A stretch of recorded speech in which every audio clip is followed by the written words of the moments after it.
Hello, everybody. Welcome in. Congratulations to Ben. You got the button. Ben was the first to find the button, which doubly first. So congrats. Yeah, we're gonna get started in a moment. This is session 15 of Symphony of Storms. You know what we haven't had for a while in the Symphony of Storms? Just an open question to anyone. No, I thought that was, Yumi? Oh. I mean, you're not wrong, but that's not what I was thinking. Sad. Gain an inspiration. Already have one, I think. Well, that's a shame. Give it to Yumi. Okay. Oh. Oh, no, I don't have any inspiration. I'll take the inspiration. I don't know what I used it for, but it was ticked off on my screen. Oh, okay, cool. Wow, I legendaries in this pack. We haven't You got had... 2 legendaries in one pack? Well, I mean, I bought like 10 packs, but normally I only get like maybe one if I'm lucky, but I got just 2 and then Dope. said I opened. Rolewalker and Dream Devourer. Did you get a No Phoenix? Phoenix, eh? No, I feel like you would have said it. I was gonna say, I feel like you would have said if that was the case, yeah. If I got a Phoenix, there would have been like a fucking screen to everyone to let me roll so I can play that card into our deck.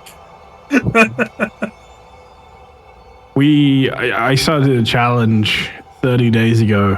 We've got 2 days. Anyway, that's fine. Whatever. Sorry. That's a bit weird. Either way. Sorry, I just want to double check that the Phoenix is still there. It's still there. It's still there. Yeesh. Yeah, welcome to session 15. My head is... What haven't we had in a while this game died? Because none of us know. Yumi. No, was that not the... No, what I was going to say was a good storm is what I was going to say. It's rained a bit, you know. It's No the actual Astral storms in the Symphony of Storms. But, You know, if it you are rains now- correct.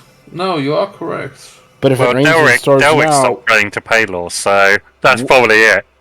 wouldn't it be like asteroids and rocks and stuff? That would be very bad. If you had a storm now, yeah, it would be really bad, yeah.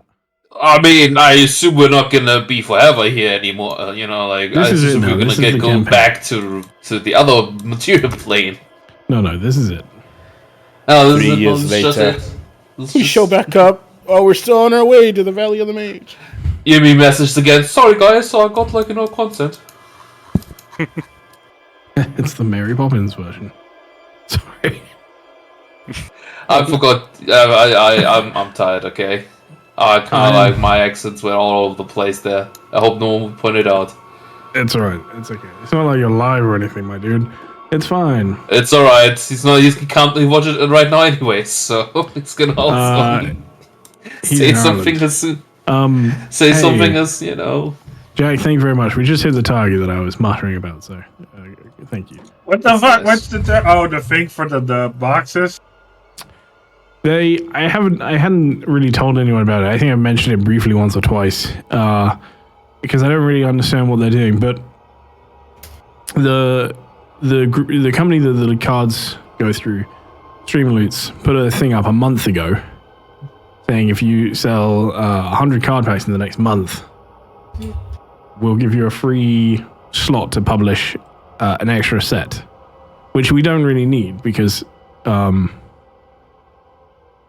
We have 6 slots at the moment. I'm using 2 of them. So now we have 7. Don't know what they want me to do with them all, honestly. But at some point, it might become very useful, which is why I haven't mentioned it, but because I'm just like, we don't really need it. But I took the challenge thing anyway, because we hit it anyway? Maybe. And we had 2 days left, so. Well, Ty, this is clearly an excuse to make a deck or a slot called Oops, All Cobalt, and just all Cobalt cards. Various Cobalt effects. To what effect?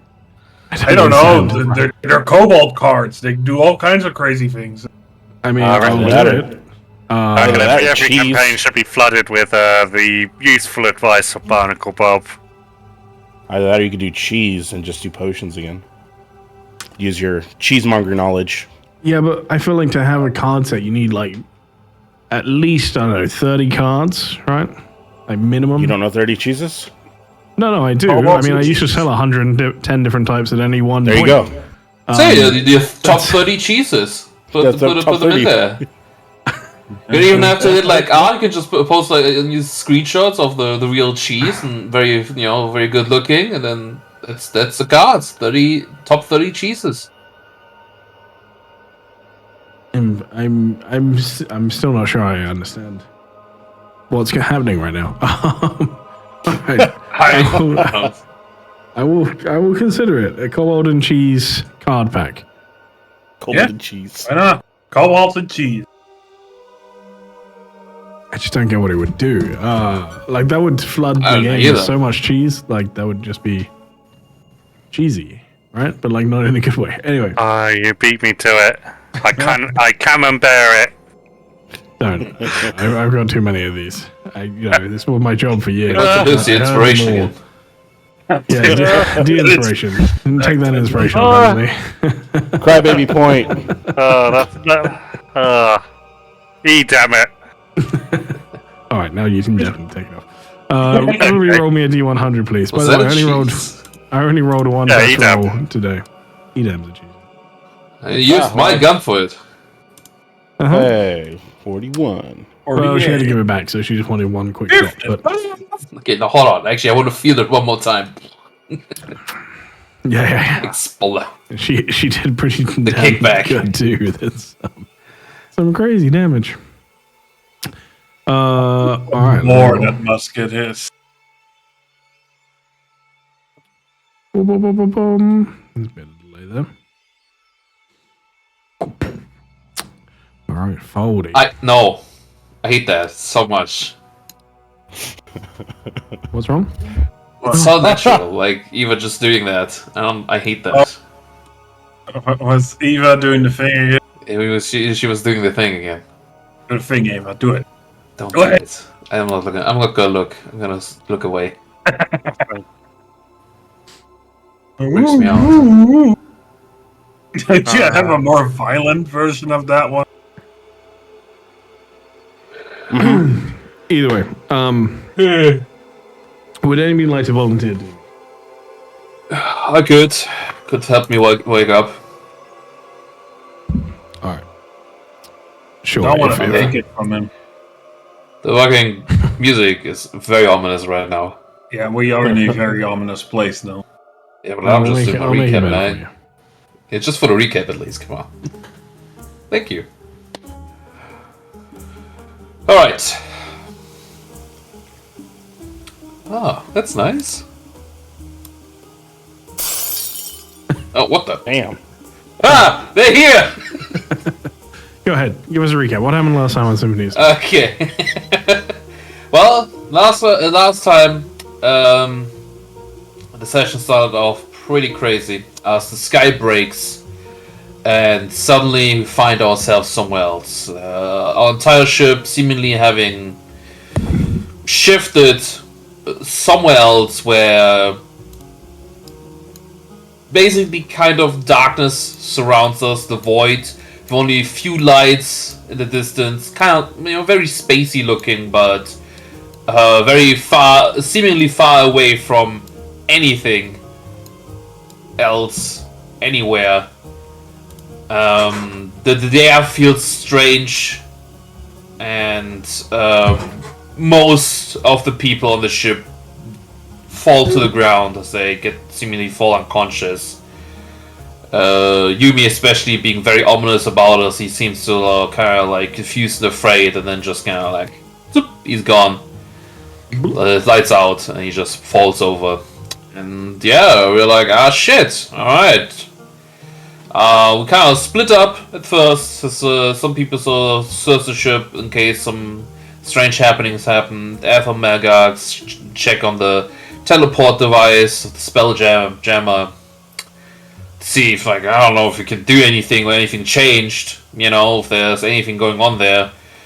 And Eva and Threadrose sort of take care of the passed out people and also check on the passenger.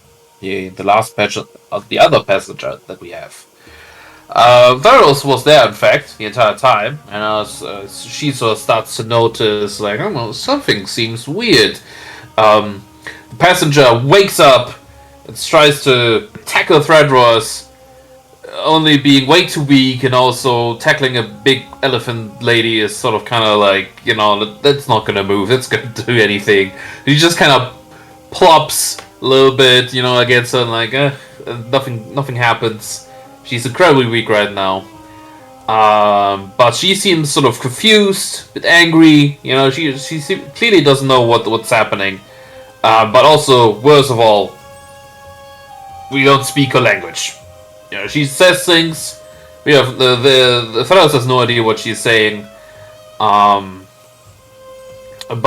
thank God, Threadrose has tongues prepared today. So she casts tongues and then starts talking to her. Though during the cast, the magic feels very weird, as if she, like, you know, as if she, it just feels very wrong.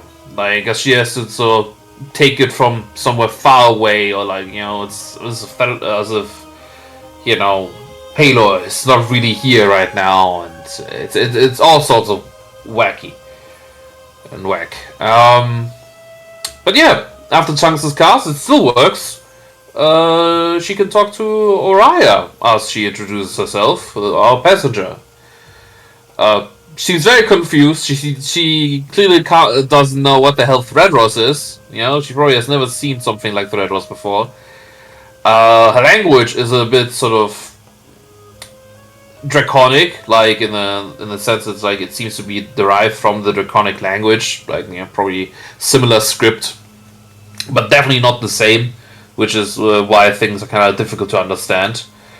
But as Eva sort of comes to get them, they sort of reconvene back to the party, and I still stand there, and Maga comes back down, having no luck with the spell jamming device. It seems completely fine, nothing changed or happened there. So, and with Yumi out, we don't really know how to use this thing. So, it's, with Yumi being still out today, I feel like this won't change anytime soon.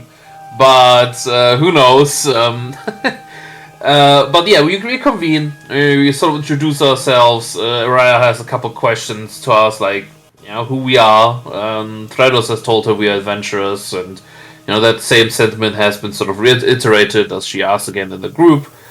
But then Sophie notices something and tells us something is coming, and we're like, oh. And there was a strange noise heard as some of us rush upstairs, as we can see or spot in the distance some kind of moth. It's like very far away, very small still, but it seems more like the kind where it's like only small because it's that far away, not because it's a tiny creature. So these moths, ominously glowing, to some more than others, are approaching our ship, and Oriah seemingly seems to know of these moths and asks for a weapon. Maga gives her his musket, which is, after she says, yeah, I'm proficient in firearms, and then hands her the old blunderbuss, and she just looks at it, it's like, what the hell is this? But it'll do. So we go up, preparing for some sort of fight, as Oriah mentions that these moths are not that friendly, though usually with her kind of weapons that she is used to, they're very easy to deal with, though as she looks around, not quite sure how this is gonna go with us. So yeah, moth fight. And we fight the moths. The moths are very scary, very spooky. They make no sound as they fly, and They glow with all sorts of sort of psychedelic lights, and crazy rave happenings happen as they sort of approach us. People get confused, and they seem to be very radiant or radioactive. Who knows, really? But they explode in sort of flashbang light, and it goes pretty alright. We get not hurt too bad or anything, and we, with some smart ship steering and basically kiting and arranged fire, we defeat them all relatively easy, I guess. You could say, probably. It's not too difficult. We defeat them. It was ominous, but yeah, we win. Though the only thing that's left is, in fact, as soon as the moth fight started, a strange object hit Widow Shade in the side, the Deadpool, and Alpha was investigating that, and it's some sort of big crystal shard that apparently crashed into the side of our ship. And according to Alpha, it's whispering and doing something weird. And Alpha can't really lodge it out of the side of the ship or move it. And yeah. Then we were like, alright, if it's not doing anything, at least to our knowledge, we were fighting the moths first. So now that we defeated the moths, we are currently heading underway to investigate the crystal, as the whispering the crystal seems to admit is still persisting. Also, Orion seems to also kind of know what it is. So, in her words, and I quote here, "Don't touch it." Yes, don't touch it. So let's touch it. Yeah, pretty much. But yeah, that's All about right, it. Perfect. Would anybody like to add anything to that? Cool. Love that. Okay, would you like to give yourself an inspiration or play yourself a card? I already did. Ooh. All right. With that said, we'll begin. So you're 100% right. You are starting aboard the ship. The quietness of the whole of the space around you just radiates onwards. The bursts of light from the moth-like creatures now dissipated, although your eyes still sting and burn a little. And at the moment you make your way down below deck. I'm going to change this music up. Yeah, now you can go back to the ominous. Thank you.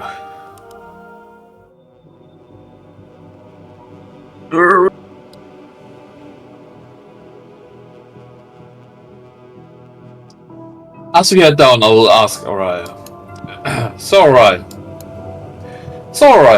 how can you tell me about this thing? You seem to know seem to know something about it. Let's go. You'll make your way down. Give me 2 seconds. Just sort tokens out. And I'll be with. I will answer you. Arthur is following behind. Will follow you. As you make your way down, and you ask this question about, in what sense do you need to know?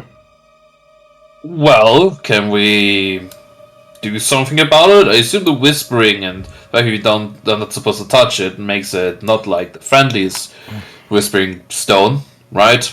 Or crystal, or whatever. I mean, I don't know what you would do about it, though. But yeah, there is things we can do. Can we hit it hard enough and maybe it like explodes and goes away? Can we do anything to get it off my ship, so to say? I have never known anything like this to be in a ship. Where does it usually hang out? Well, from time to time, the similar rocks, if it's what I think it is, and you make your way down. Yep. They drift through space. From time to time, they will crash themselves into a planet. But it's rare, like a comet or a meteor. But whichever one hits the planet. But this is bizarre. Usually when it hits the planet, it also does quite a lot of damage, but this doesn't seem to have damaged your ship as she approaches a little bit more. And at this point, it is true that it actually doesn't seem to have damaged the ship. It just sits almost like where it landed. You can see it as it bursts through the wood, but there's no cracking in the wood. It's just as if it was always there, but it is like a sharp shard into the side of the ship. Wait, it's on this level or is it a level lower? It's on this level. Oh, okay. In one of the rooms then. You have another level above you. Yeah. Where's so it's like here in the back of it, sort of. Hit the side. So we will say, don't know whose room this is, but you can squabble over, deciding whose room got messed up later. But I'm gonna go ahead and put it here. Didn't change.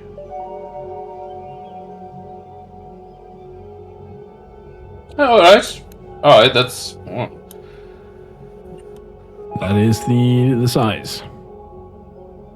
Yikes! And you said it doesn't look like the wood is broken. Correct. Yep. I'm trying to imagine it. So it kind of just moved in and as if the wood sort of just parted around it. Yeah. That is exactly what it looks like. It doesn't look like it's cracked through the wood at all. It looks like the wood is still perfectly fine. There is just now something almost attached to it, but you can tell it goes all the way through. Ty. Almost like it melted the wood out of the way. Ty. Mm-hmm. Zoom the stream, please.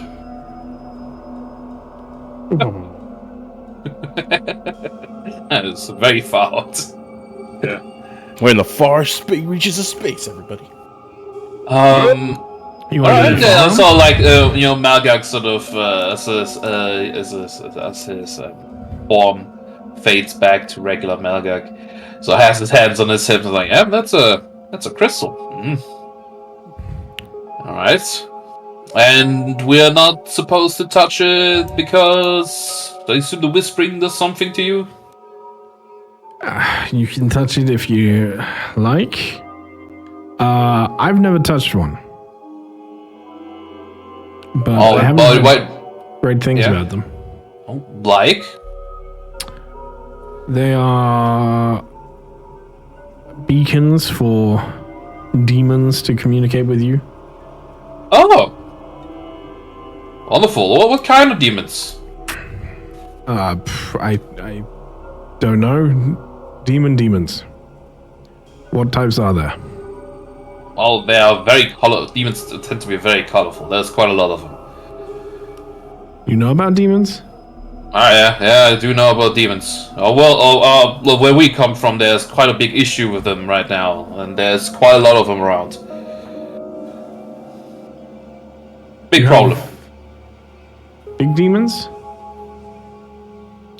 Well, okay. You seem like from a different place. What do you consider big for you? Since our guns are apparently also not very cool to, or very strong to you, and our ships are also not as very different. So what do you consider big demons? I don't know. Bigger than. She just sort of gestures to Atha. Bigger than. Oh yeah, some demons are bigger than her. Definitely, I would say. Bigger than the ship? Oh, I don't. Well, they are we know some of them are building demon ships right now, so potentially, I guess.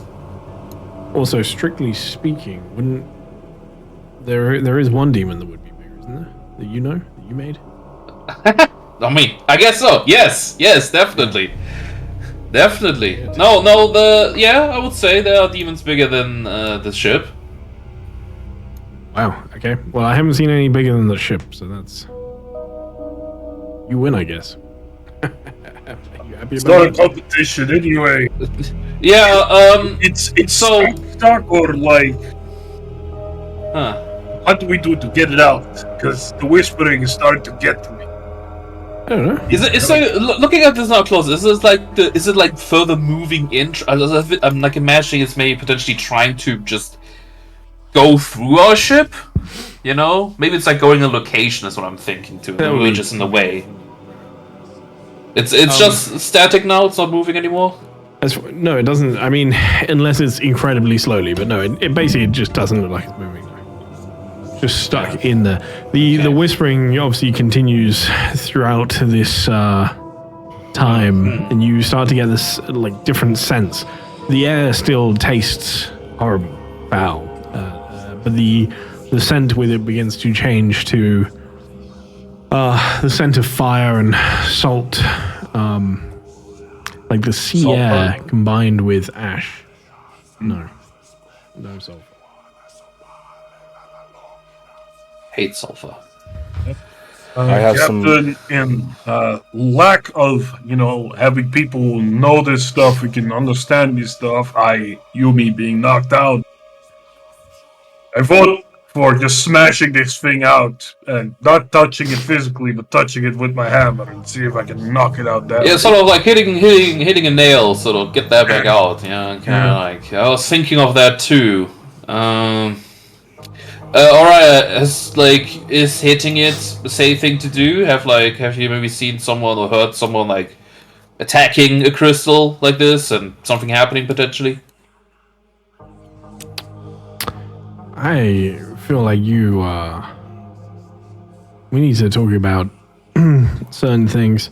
This really isn't my field of expertise. I know they do get destroyed. There are, from like time to time, they have to be, but I don't know how you go about that. Weaponry that is beyond my pay grade, I imagine. I mean, I don't know, try hitting it, I guess. I might actually have something just a little bit better than just the hammer for this. But I need to go to the top deck, because if I summon it here, it's going to put a hole in Milkshake. Please don't.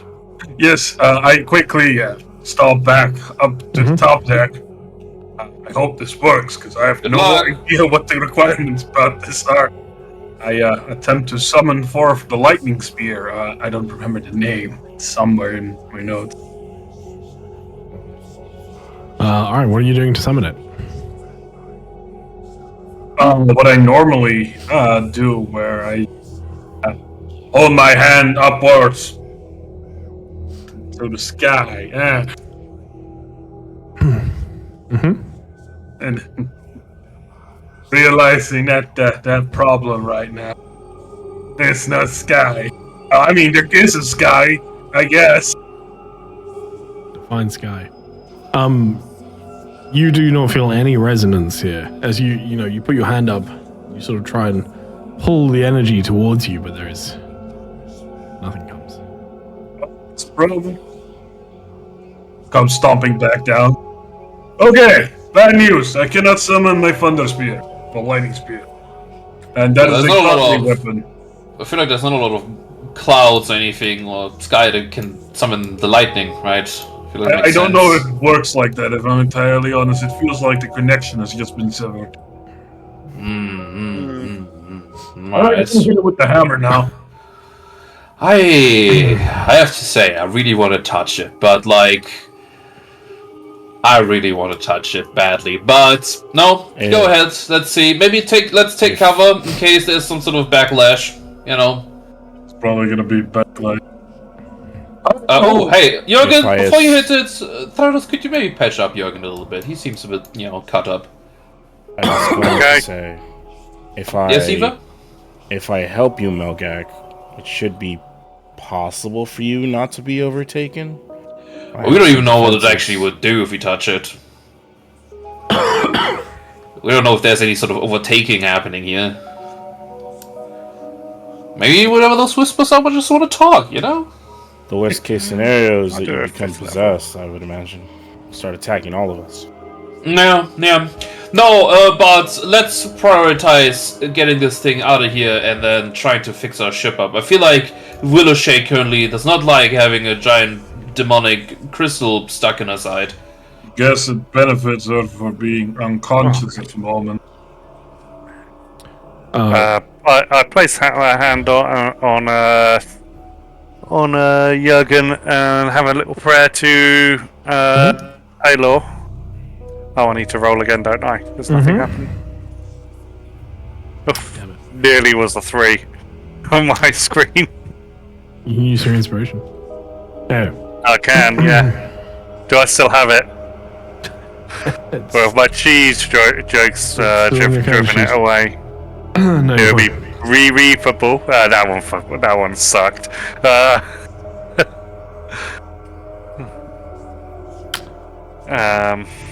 Alright, Tedros. Alright, Theranos, back out again. Good luck, you two. You sure you want to stand there? I'm like waving at the elephants. Could you turn these off? Turn what off? Your friends. Oh, it says just on my screen. It's all just on my screen. Fucking crazy. It's just on your screen. It's also not elephants. It is still rabbits, and there is still a small white rabbit following Thredros around. Oh, I'm afraid of what could happen if I don't stand here, Jurgen. Go ahead. I'm technically still constant. Oh, okay, it's gone now. Okay, Jurgen cracks his neck. Just my screen. What did you say, Eva? Because I think you said something to Jurgen, right? Mm-hmm. What I had said to him was, I'm afraid of what might happen if I don't stand here. Oh, you got a fair point there. Alright. Here we go.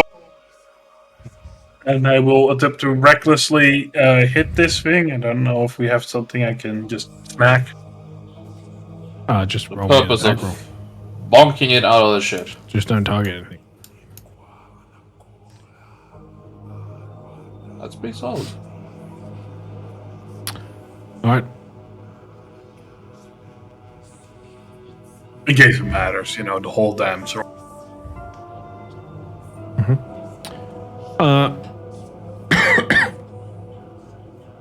You roll, and as the hammer strikes against the sort of stone-like form, two things happen. Firstly, go ahead and make me a charisma saving throw, please. Oh no. As your Eva, vision goes activate. blind as it rings out. Plus the 6 from Eva? Mm.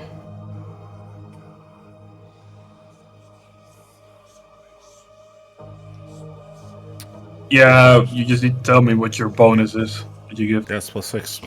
Yeah, alright, then 24. Thank you. As you collide with the shard, you see as your vision just disappears, you feel your eyes singe and almost like wither inside of your skull. The one eye. You see as there is a sun burning with black light. There is no warmth coming from it. It just feels like a boiling mass in a center of a galaxy of ash.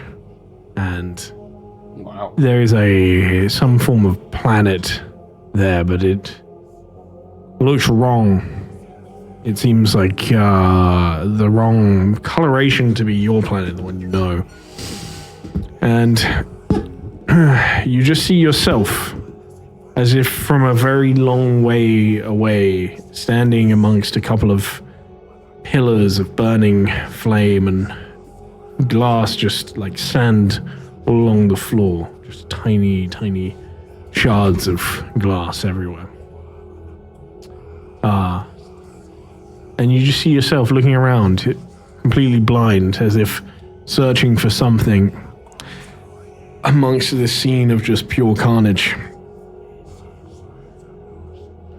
And with that, you are going to take some damage as it strikes, and you feel the withering effect take hold. You did succeed, which will half this damage. Watch the screen fill with dice. It's a lot, but it's not quite that bad. Especially half. That's a lot of D12s. Oh, yeah. It's That's okay, pretty this is- nasty. But half, thankfully. This is halved. This is technically necrotic. So you are not resistant. Oh. There you go. And you feel it just as it withers your form away slightly. And as you see this, you are completely blind and deaf to the world. Eva, what you see is as Jurgen actually faints. Very much in the way that all of the others did. The only difference is that Jurgen, you regain consciousness after... I would say it's only about 15 seconds, honestly. But there is a good 15 seconds where you just collapse after hitting it. I like the... Can I just catch him? Jeez. I like the fact that it's arm. a bit of a recoil situation. You know, Jurgen hits it, recoils back, steps back one step, foot, and then collapses, starts falling backwards. Like, maybe Eva stops it a bit, but you know, there's a lot of. You wake up with us sort of already being over your body, and like, yeah, you think he's dead? I'm not dead, but I wish I was. He's back alive. Oh. Well, I look at the crystal. Did it move an inch or anything? No, Jurgen, you do notice that something has changed. What? It is just Jurgen that notices this at first. Oh. As you regain consciousness, you sort of open you flicker your eyes open. You're on the floor, and you can see something has changed about your weapon. I will add to this before I tell you what it is, that it mechanically does not change anything. But your hammer is cracked. Ooh. Oh shit. That does not change mechanically anything right now, at this moment. Might in the future. For you know, Jurgen is very rash and forward. We know. Doesn't get scared easily. But looking at the ancient war maul of his people, brought down first to his ancient forefather, forged in the mountain, the relic of his family, he sees it cracked, and the first thing he whispers is, "Mother knew she would kill me." And I just want to be clear on this. It is like just a slither crack. You know what I mean? Like you can just see where it's hairline. It's not. Yeah, exactly. It's not like broken apart or anything, but you can see a very clear fracture to it. Oh, that's not good. Nope, that isn't good. I'll take most anything. We can't take this. And I don't have the lightning spear. I have very little that can move this, but I think we need to cut a hole in Willow shape and just push it out that way. Alright. I don't think she would ever fucking forgive that to me. If we like, willingly cut a hole in. You did not see what this get. Well, no, I didn't. How about you tell us then? You know, of course you fucking didn't. You sounded a little Irish there. Like, sorry.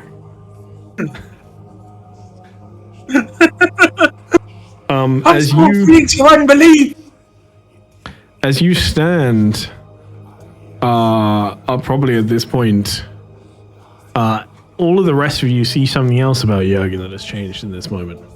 Jurgen, you are oblivious to this at the moment. You will find out shortly, I'm sure.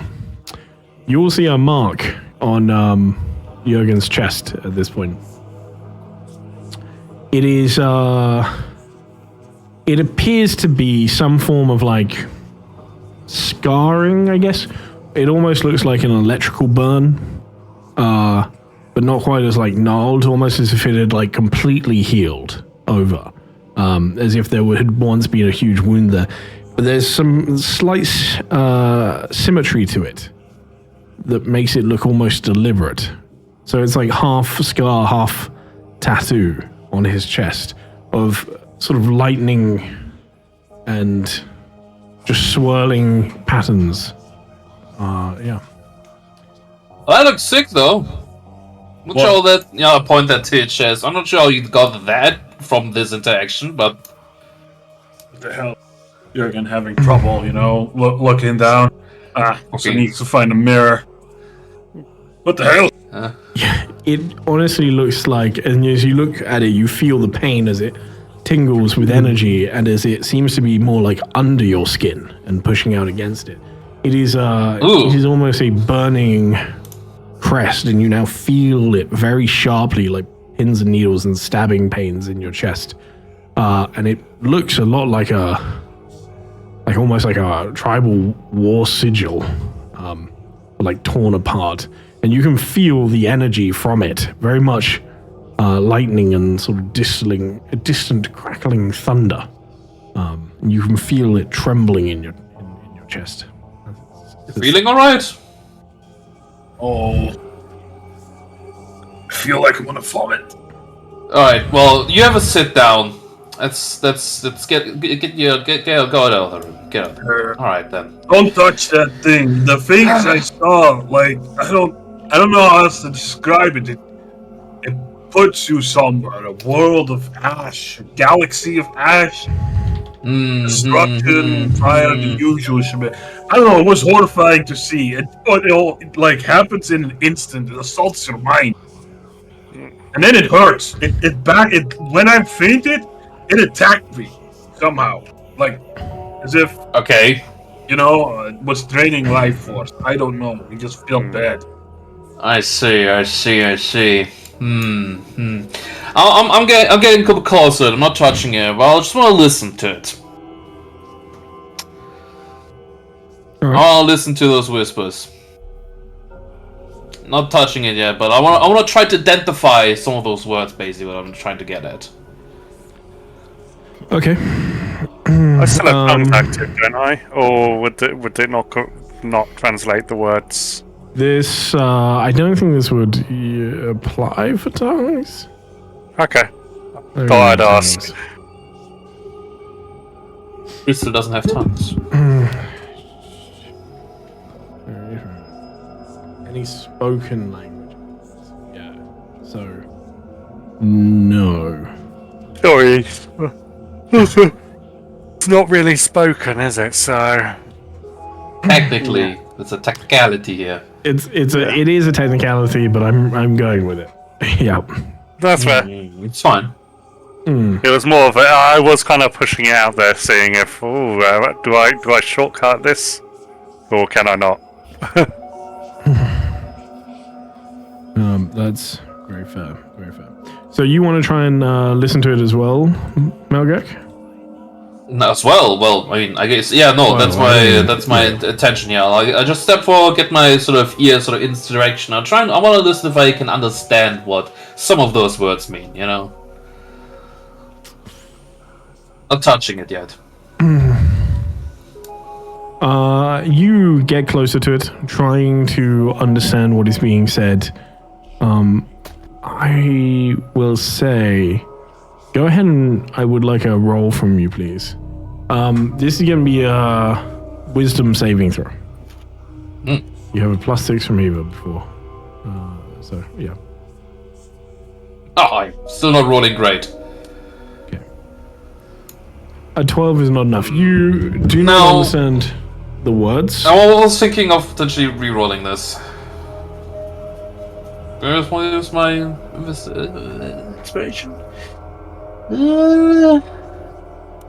Yeah. Sure. Let's see if I can get high.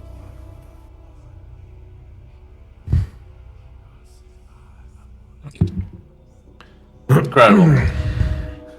Alright, 17 is pretty good.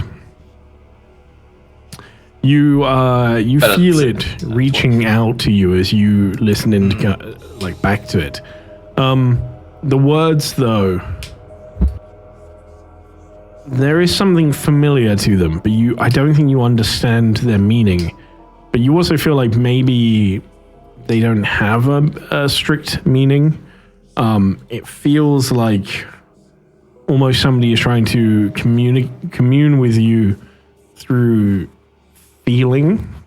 The closest you can think of is that it sounds a little abyssal, but very thin. However, with that wisdom save, you can feel as it feels welcoming. All right.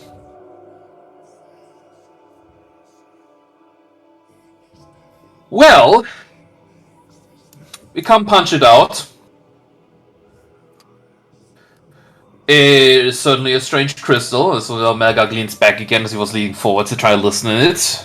It's difficult to understand what it is, but it's clearly inviting, which, feels like standard sort of fiend practice.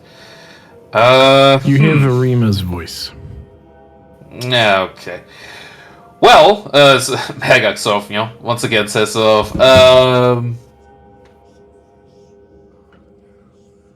how about then we go the other way? This is clearly something alive, and it doesn't seem to have hurt the ship, so maybe we could communicate with it. Tell it to, hey, thank you for coming here.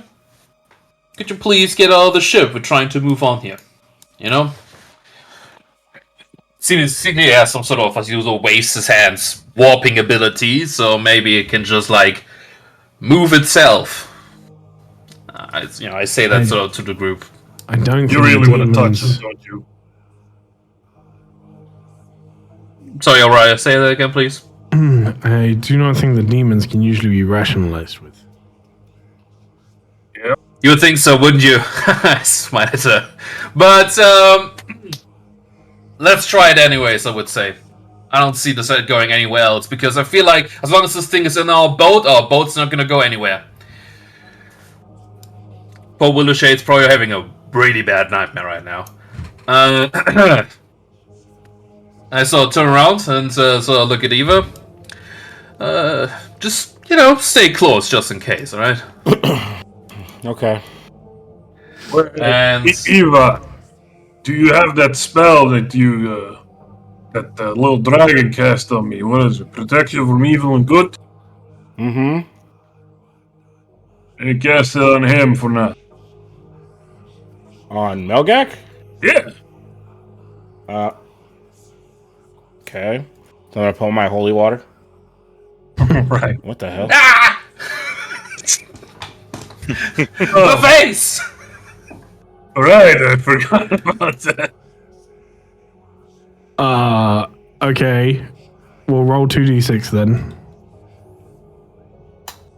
Oh wait, wait a minute. What are you doing actually? Hold on. What are you actually doing right now?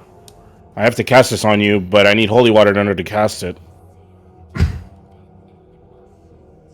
No, hold on. Hold on. Before Maga's like, no, I don't. I feel like this is not necessary. If you block the communication, I can't communicate with it anymore.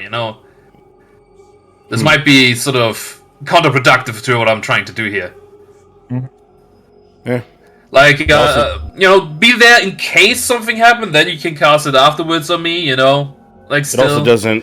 It also doesn't work in terms of the effects of this spell because I'm already granting you all of these benefits, and you're still able to communicate. Oh, you're doing all that already? Hmm. The frightened, charmed. Yeah, that's basically the same thing. Yeah. All right. Well. I guess it's the possession that protects from evil and good. Mm-hmm. Either way, that is fine. Technically, whatever. Just send right in case I suddenly start lashing out at somebody. Mm-hmm. Anyways, so he sort of then goes to. Oh, Sorry. I say just because there was a lot of words they said. But are you casting that or not? It's on Mel. It's on Melgak. Does he want me to? No, I just said I don't. Then no, I would have Okay. paused. Oh, because the other thing was mainly also the holy water. That's fine. Right. Yeah. All right. Put my That's water not back. necessary. Not necessary. Just I don't want you to keep that in case some other shit happened. Sure. Anyways, as he sort of it's like, no, it's not necessary. He sort of turns around and sort of whispers to him, well, I gotta look the part. So he switches back to his dread form, so that the black and red carapace comes back. I really wish I had new art for this. It would look so cool. But he turns around. One question for you before you go. Well, seeming as you're the captain, And Yes. if you become incapacitated, that would go back to Yumi. Yumi is now currently incapacitated. Who's next on the chain? Well, probably to I assume Atha. Hell yeah. Eva. You know me so well already. No, I was actually going for Alpha. I was. Wow. I had my hunches about it. That is actually kind of freaky. Wait, Alpha. You know me so well already. Hell yeah. Well, you see, this is going to sort of like in sort of vibes, kind of, because I feel like, you know, if I fail, Yumi is gonna catch it with sort of like trying to get things right and logically. And if Yumi for some reason is also not there, I think Alpha's chaoticness is gonna like somehow bring it back around. You see, going to sort of switch it back out, back and forth. Yeah. And then if after I go that, it down, would be you, it's Jürgen. Threadross. After that, it would be you No, again. no. We got to give Threadross a chance after that. If we're going for the most different, you know? And then... Yeah. And then... I don't Dagger. know, like Araya, and then... Jürgen? What the? I am so. Well, upset right now. let's If I hope was it doesn't hurting come to it, that. it's Okay, like let's this. hope that if I fail, Alpha, you can get us out of here somehow. Oh, I can definitely Yeah, I get mean, at least some of us out. I can plane shift someone. Great. Well, I that doesn't can matter change right now. your- Maybe it wasn't necessary right now, so I'll just gonna touch I the zone. I can at least take us to the land or to our normal plane. I don't know what I'll be able to do other than that, and I don't know if we end up where we want to in the material plane. But you know, I'm touching the stone. Okay. Make me a charisma saving throw, please. Yes, sir. I mean, You mean Yeah. what? What's up?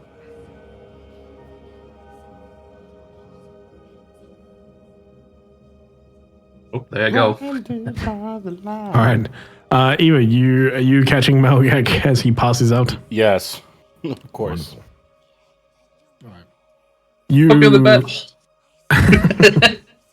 you feel something just reach out and like grab onto you. Likewise, and you feel as it pulses against your skin. It is not warm. It is not cold. It's just very unsettling. And you find yourself standing in a hallway that doesn't end. It is old, blackened stone. And the walls seem to breathe. They almost seem to move, and you can feel them. They are deep black, like ichor. And you hear a very crawling, like guttural, wet voice.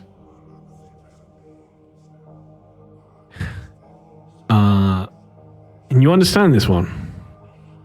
And it just says, it just reaches out and asks a very simple question. Do you know how many times I've killed you? Max just looks around for a moment, looking for the voice, but I assume I can't see it. Going down somewhere down the hallway, like, no, but well, just for this new me, I assume that it's basically like I haven't tried yet, so I'm gonna give it my all.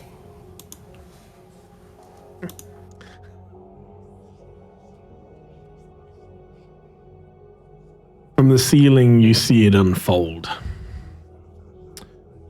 It doesn't walk, it doesn't slither, it just unfolds. Many, many limbs, no symmetry to it. A spine that you feel shouldn't really bend that way. Eyes like black little shining pearls embedded in just raw muscle. Its mouth is twisted and vertical, and inside its mouth, as it moves and slobbers, you see memories that aren't yours. Memories of planets burning, of screams of children lost in storms, and as it leans in towards you, you feel its breath behind your eyes. You'll scream the same way, little Ripple. Next time louder. And it touches your face with just this long, gnarled fingernails, and you're actually not sure if the whole hand seems to just be fingernails. Ew. And with that, you will wake up gasping. Your mouth is full of seawater, and you choke it up as if you had been drowning. Is there no chance for me to sort of interject before that happens? What would you like to say? There's very little chance, but depending on what you want to do, I might let you try. I mean, I'll... Sorry. Okay. I would like to potentially ask it. Are you part of this crystal that's currently in my ship? No. Maybe with just a confusion. But do you know of it?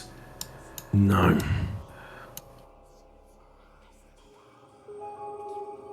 Then where are we right now? I do not know where you are. Then where is this?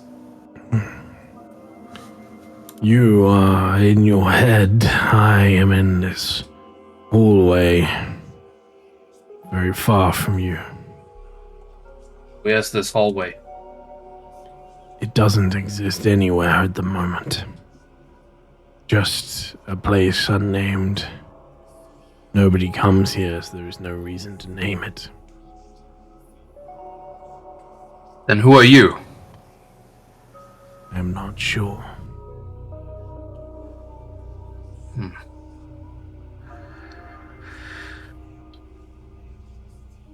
And I've come here before? Many times.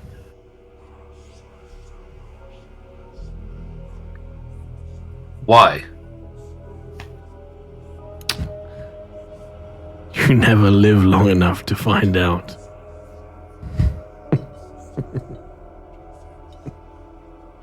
Well, that's a sort of good sort of cliffhanger as he does the thing. I feel like that's like sort of the perfect thing to end it on. Yeah. Alright. I wake up. Alright. No, I feel fine, actually. Oh, you will still take the damage. It's gonna be very little. I feel fine. Ah! That comes at the end. I just forgot. It comes at the end of your sentence. Well, if it's necrotic damage, I don't take any damage. Yeah. Well, then we'll make it radiant.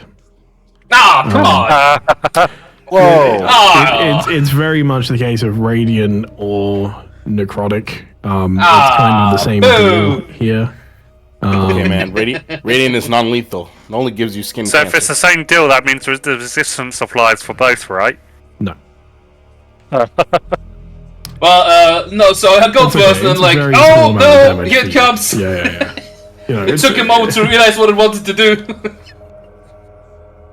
For you, it's quite a small amount of damage. So I would maybe be a bit kinder if you're about to take 300 points of damage, but 30 points is nothing for you. Yeah, I also had, I just got, I just got 20 temp HP as well when I rolled earlier. exactly. So I'm fine. I'm fine. I was like, well, it stings a bit, but it's not that bad. No. Can I see? Have Again? adjusted to.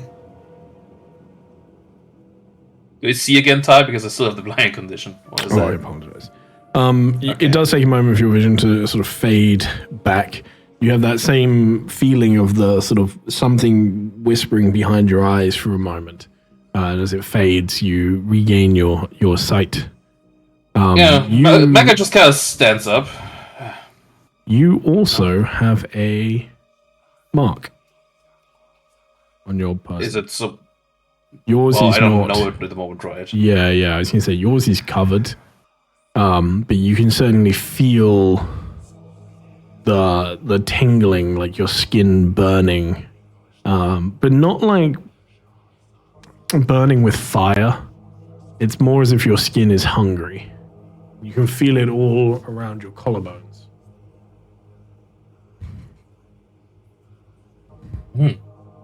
Sort of like touches the space of like, filling up. I'm probably gonna mark as well. I'm not gonna start stripping here right now though. So I could talk to my vision though. I feel like we had very vastly different visions. You seem quite disturbed by it. Well, so what happened to me is I was in a black corridor, sort of pulsing ichor all around me, and I talked to a creature there. A very... Ooh. Yeah, roll me... go ahead and roll me investigation, please. Oh, right. Come on. Oh, there is a 17 on my screen, you son of a bitch! That is a 17 on my screen! I'm afraid I can't.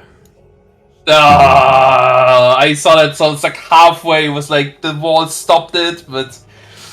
Anyone got an inspiration or anything like that, guys? Yeah, use mine. Alright. Come on! A little bit higher than I can do, maybe. Come on! Alright, well... It was my inspiration, to be fair. It's the same as last session so far, it seems. It's fine. No. Well, I assume I don't get anything new from this. Okay. Well, Megak will continue. A strange creature, made out of too many limbs and too many spines, and quite freakishly looking, to be honest. But it talked to me. It told me it has killed me many times before, and it does not know.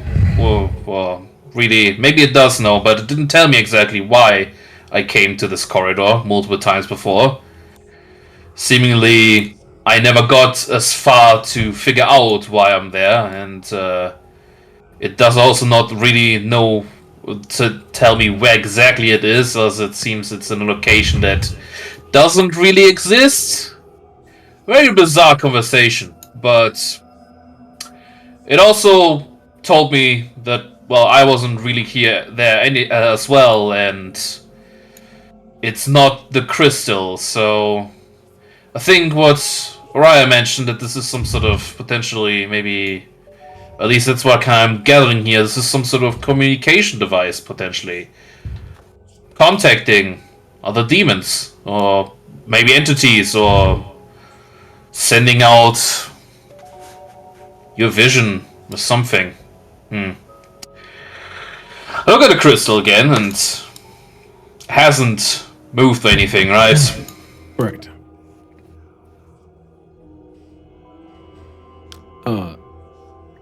Eva, go ahead and roll me a wisdom save, please. Sure. Oof. Perfect. You feel it reaching towards you. Great. Actually, before I have an idea, but I want to try something again, please. My idea is that maybe, depending on who we are, clearly this vision changes, and potentially we could figure something out from this. But I want to try something. As I will sort of channel my energy, and I will bolster my form. I'm going to touch it again. Okay. You collapse once more. This time, you find yourself on a rock. It is a blackened, charred rock. The world around you is far too bright, as it is encased in flowing like lava, effectively, all around you. And you are adrift on a rock in the center of it. You can see there is black smog hanging above, and everything on your body burns. Your blood is on fire. You are breathing in smoke. You're just choking on the ash in the air around you, and you see just eyes floating in the air, almost just blinking and watching you. And in the far distance, you can see something, some sort of form. It's not one that you've seen before, but it seems humanoid, but it's impossible to make out who or what they are because their skin is blackened and charred as well. But they are in chains and bound to the floor beyond a lake of lava.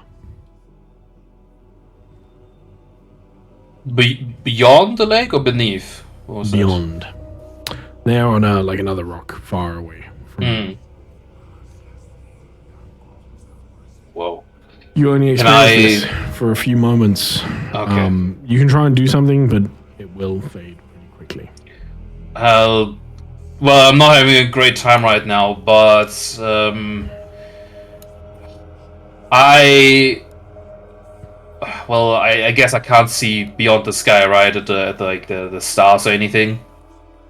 There's that thick black smog. Yeah, smog. That's what I was getting. Yeah.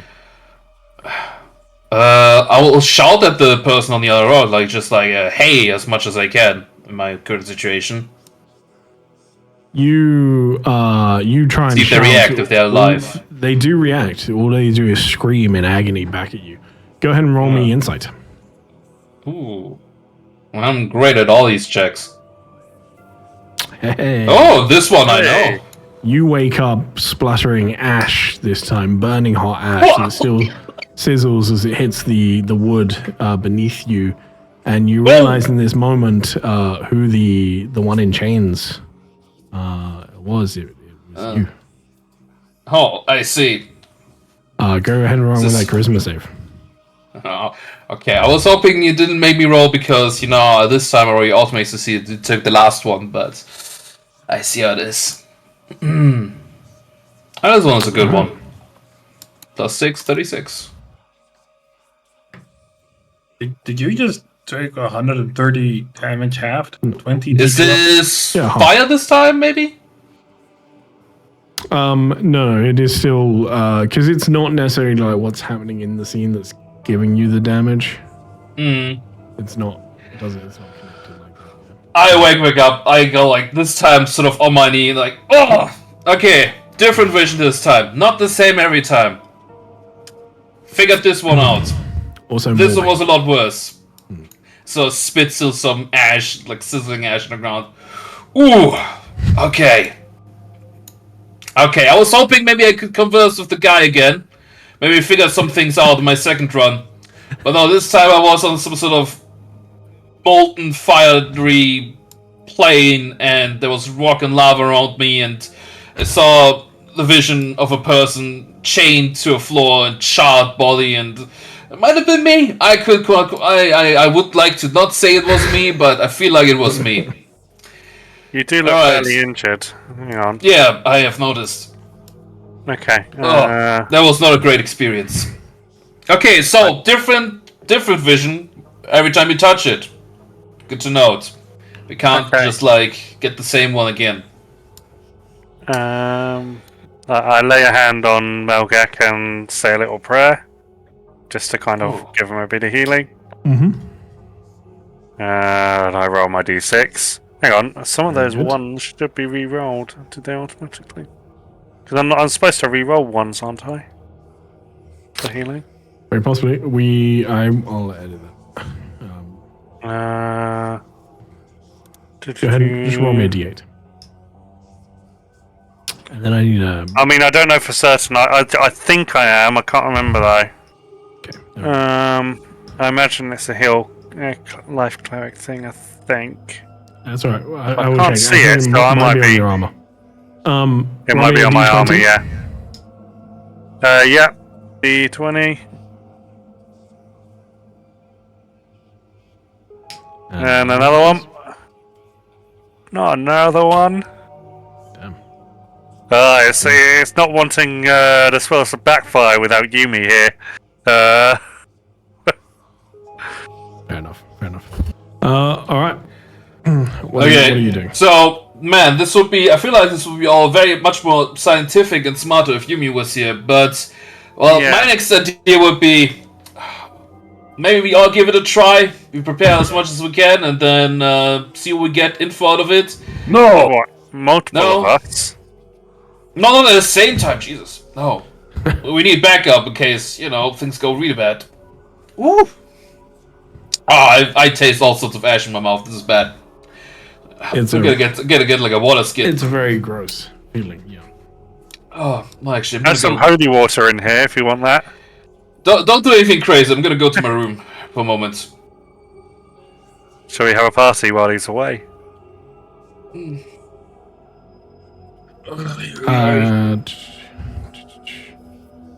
Where is your room? Captain's. I think he's at the head of course. the ship. It's a captain's quarters. Long walk. I walk briskly. Oh, the Mark gets a perception Is this check. for everyone? Oh, I should have deleted him. I just missed him. No, don't delete me. If your name is on the list, it is for you. I'm gonna roll. And you rolled a Yeah, 5. hold on. I rolled 2 5s. I'm not. This is crazy. Recently, as long as Yumi's not here, apparently my luck is just trash. My other half is missing. This is crazy. It's crazy that Melgak doesn't see this, and you'll understand why in a moment. Okay. Good demon on his back, like he's No, just walking nothing- away from us. Nothing quite like that. So,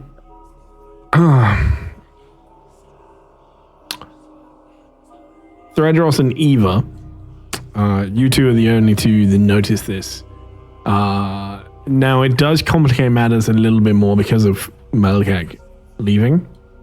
But you hear footsteps on the top deck. Yeah, like, when you say I hear them, is it kind of closer to us where he wouldn't be? It is Like, at is the it very it's at the very bow of the ship. Like it's at the front of the ship. That's where it's coming So from. around It's- here. It's a very noticeable clank as the feet meet the boards. It feels heavy and Should we go lumbersome. check? Should we go check Melgak? Because it sounds like he may not be alone up there. What? Eva's gonna go to the footsteps. You're going to go pick himself back up. I mean, 2 seconds before. Yeah, we there's continue. definitely someone at the front of the ship. You can hear the footsteps if you listen carefully enough. It's a low rapping sort of tink of footsteps across the boards. Very slow, very deliberate. It sounds like they're trying to sneak or something. So they're about as effective as me at sneaking. So I head up there. I'll follow. Oh, come on. We do need our muscle. All right, Are head you up. guys like running, or are you just casually Only if walking other up? people are running. Otherwise, I'll casually walk over. I feel that in order for Eva to keep up with like the walking pace of all the medium-sized, larger-sized people, they do move a little faster than everyone else. So you hear the tippy taps. And yeah, Well- this wooden floor. DJ, is Eva like running up to catch up with Magak, or? Were you going up the same direction? Well, yeah, we're all going upstairs, and the captain's quarters is sort of. Yeah, I'd up, probably pass so- you. Oh, Like, all right. Then I'm like, what's up? Sorry, Someone- something happened already. someone's upstairs. Let's go. Yeah, the front of the ship. Please let me get a drink. My throat's all coarse. Drink the holy water. I use create Funny. and destroy water in Melgak's lungs, so he gets water. No, wait, no, hold on. In his lungs. Hang on, he doesn't even have That's to not breathe. how a person Uh, drinks.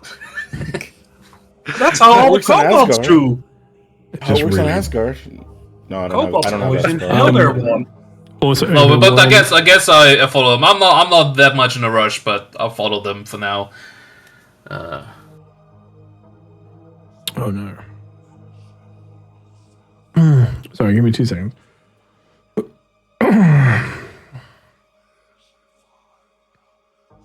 Alright, you make your way up. You have a quick conversation on the route, and I just need to do something. I've lost something for this.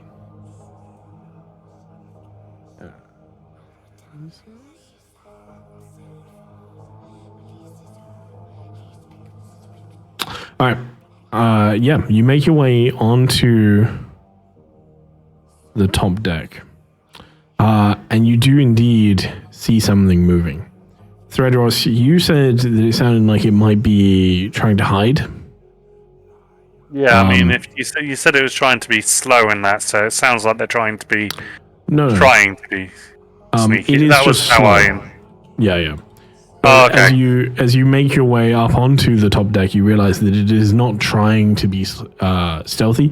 It is just slow. It is just a okay, and it's very clearly not trying to be stealthy because you see it just out in the open. I'm getting there. Calm down now. Yeah. I was going to change the scene first and give you a little. All right. Standing at the close to the tip of the ship, or at least far up. I'm just going to double check this works.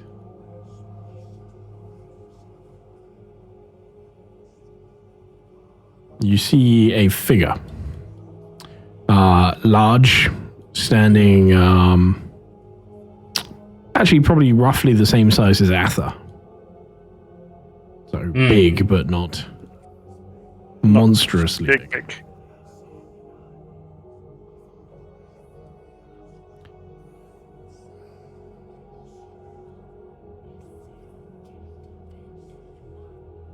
Oh. You hear first the clink of the chains and the slow creak, and then the smell of sort of burnt wax and like musty books.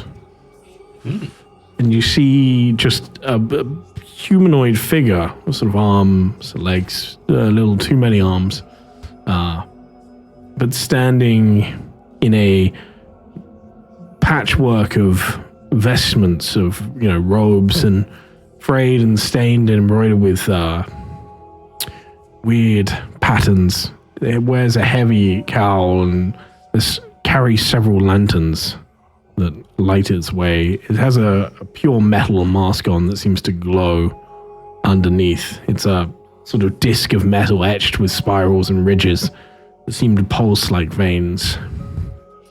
And from the several lanterns, all of which hung from chains, you see shriveled fingers grasping onto them. And as he seems to sense you on the deck as it turns to look towards you. I'll show you the full artwork.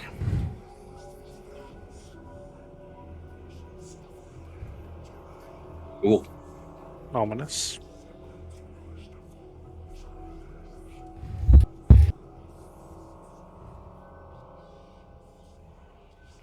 Is there any similarity to the creature that I saw? No. Oh, Eva's just running over there now. Right. This looks far... this looks far more normal than the creature you saw. Well... Yeah. I wanted to say something before Eva ran over, but she suddenly sprints forward.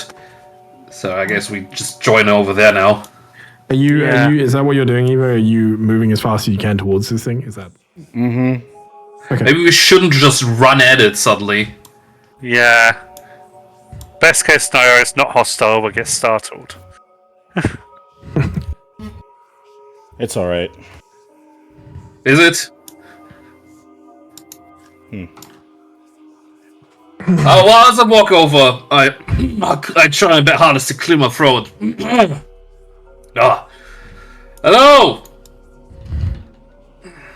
As I You walk see it over, sort of almost bow to you. It raises the lanterns a little bit more, leaving like incense trails as it does. welcome to the Dead Pool. I'm the captain of the ship. Do you understand what I'm saying? There's a sort of burst of flame as it speaks. I do. Oh, that's wonderful. Well, that's first. Well, I'm Malgak. Like I said, I'm captain of the ship who I'm having the honor of receiving on my boat. Most just call me the Lantern Keeper. Fitting. Nose, don't you think?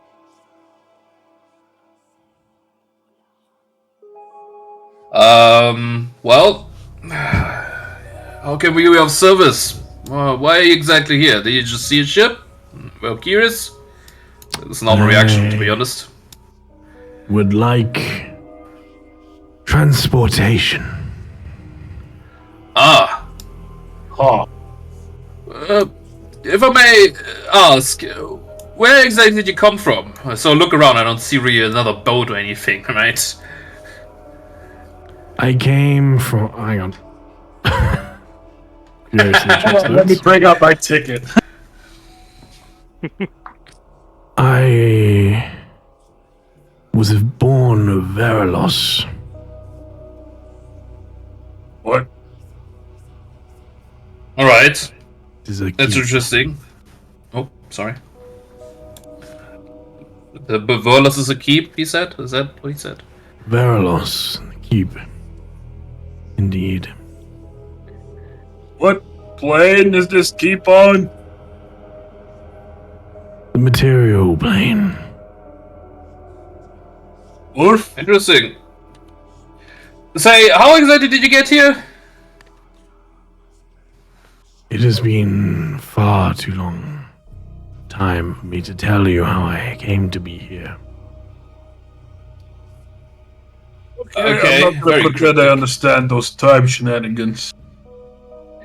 Well, Lantern Keeper, we're currently having a little bit of an issue. Our ship is currently incapacitated through unknown means. We have a whispering crystal down below deck that we're currently trying to dislodge somehow. But all the smartest people are currently unconscious.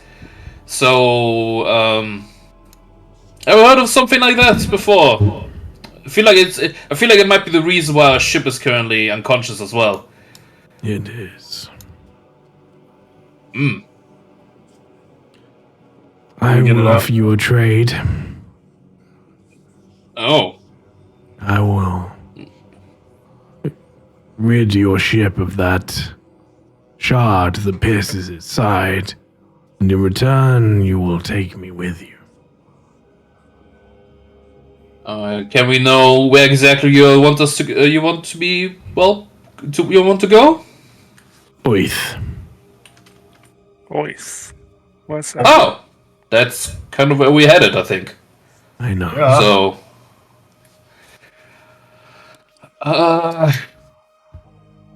well,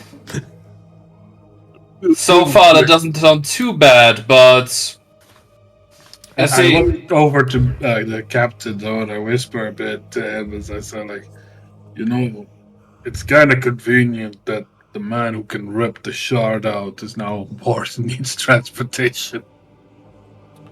A lot of It things are is. currently very weird. Not Yes. convenient. There have been plenty of times where this has happened, and you have simply died here. God, Yui would love this so much right now. This is so fucked up that he is not here right now. I really hate it when people say that same phrase to me. Listen, could you tell us more about who exactly you are, I Lantern am Keeper? nobody. I am simply Okay. a witness. One of you will choose the death of a god, and I have come to see it. Wow. Staring over at Malgat. I would Could like you to repeat know that for the which notes, please? You choose. So one of you will choose the death of a god. I've come to see which.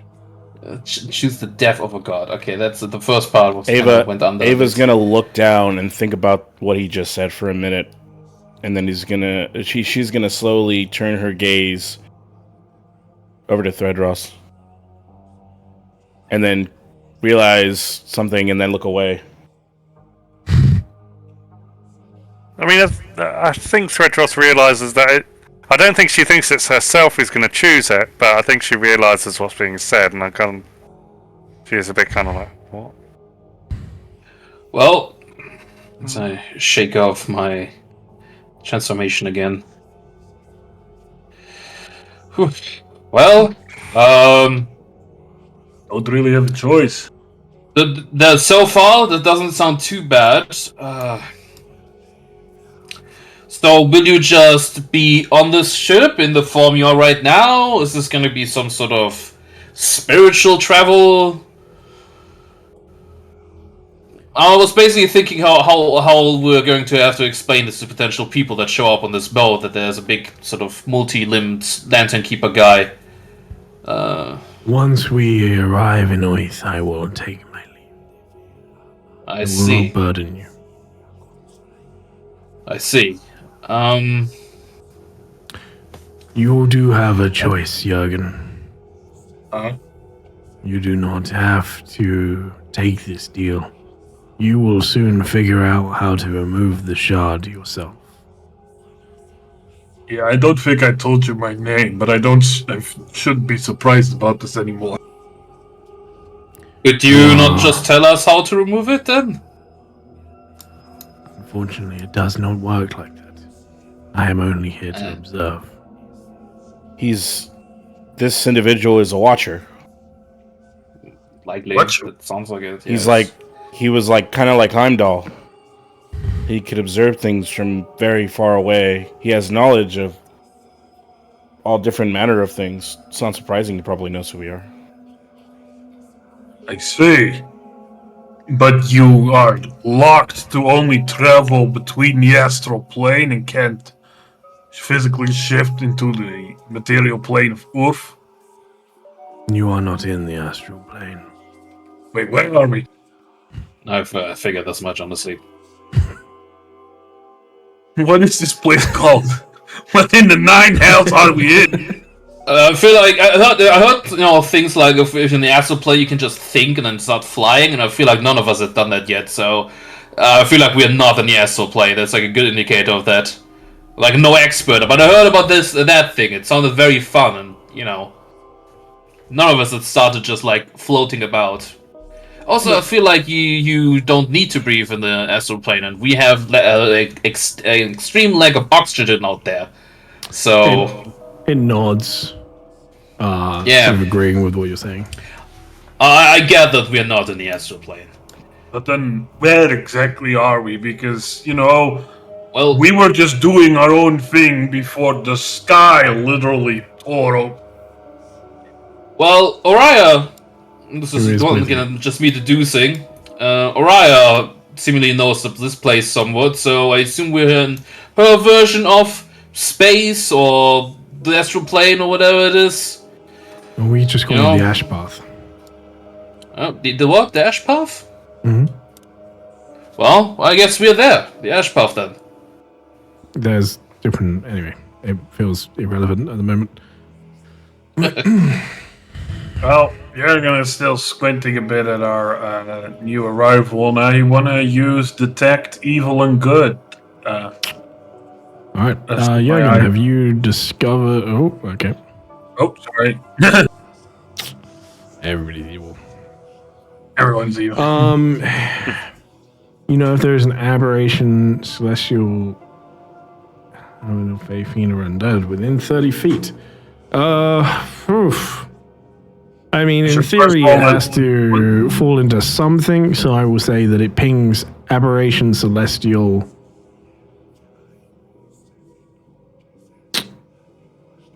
Not fiend? No, just those two, aberration and celestial. Multifaceted being. I have this at will, but I think I still need to roll d20 right for this. Yeah. Yeah, okay, it's a 2, almost a 1. That's fine. So aberration and celestial, you said. Uh-huh. You confuse me. You know, like, I don't know, one of those aberrational horrors, but you're also part celestial. I don't understand you.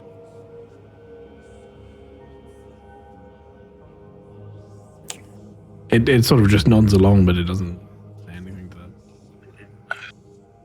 Well, the deal, if you're just there to watch and not do anything else, that, of course, if that is true, that does sound like an amicable deal. But you also said we're going to figure it out ourselves? You will. Know what state we will be in by that point. We don't know. He probably does. Okay, The well, choice how is yours fucking to Austin? make. Yeah, how? When will we figure out then? All I can say is soon. How soon is soon? So I speak in relative your to- words. It is soon for you. Okay. Alright. Doesn't sound too bad. It's soon for, like, us mortal people. he said that his. Oh, go ahead. No, sorry, you can. He said that his reason for wanting to go to Urf is to observe one of us to kill or kill a god, essentially, or make the decision. No, what? No, one of us is going to kill, supposedly, choose the death of a god, is his Choose the words, death and he wants to know which. He's not gonna. He just wants to observe, if I understand Yeah. this correctly. He wants to watch. He's one that has this Netflix and chill moment. My suspicion Well, I mean- is Yumi, but You know, wow, okay, guys, what the hell, let's not, I also saw, like, some people, like, shoot glances at some other people. Let's not, like, you know, I feel like this is not the moment right now. No, I mean, this doesn't really, if you can just do it for us, like, right now, time is sort of the essence, though, speaking of time, I feel like you know quite a lot about that. If we go back to Earth, how much time would have passed? Do you know that? A day. Right, that's not too bad. I feel like we're still sort of in our sort of schedule. How fast is this gonna go if we wait longer trying to wait for this soon to come? Oh, how quick is gonna go another day? Potentially another day, yes.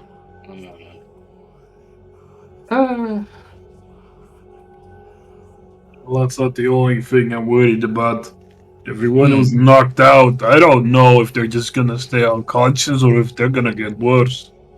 That is what I'm thinking right now. I They feel like we will should not take this die. deal. Oh, well, They are not having a pleasant experience, yeah. but it is not detrimental to them in the long term. Is it similar to what we experience if we touch the chart? Like similar? Not as extreme, Similar. I guess. Not as Yeah. extreme. You see, I feel like I want to spare them that. You know. Yeah. I feel like they if like on our plane already a day has passed, I feel like they potentially have been in their sort of hell dreams for quite a long time. I just really wish Yumi was here because I have some real questions for his know-how, but he is not here. And God, no offense to anybody else here, but I just feel like I could not ask any of you guys the question that you guys would be able to figure out. You know? Yeah, I did my fair. that's fair. So. Well, I mean, I take Damn. some offense. We can talk metaphysical if you wanted to, but I guess we're just. No, I'm just dumb. thinking. I just wish like No, he I get potentially it. with I his- get it. Not He has the smart, magical know-how just to dumb like now. potentially cast like spells like dream on them to figure out what they're going through right now and what their status is, and other things. And Well, oh, for example, if Oriya over there, if we switch back to our plane, would go unconscious again. You know? You maybe could figure that out. Ah, she will. See, I don't really want to do that to Oriya over there. It feels kind of like not great. You see as Araya looks to the thing, eyes just like horrified at the prospect of that as he says that, yeah. Yeah, that's... See, that really would suck. Those that are unconscious here will wake there and vice versa. Wait, so we were the unconscious?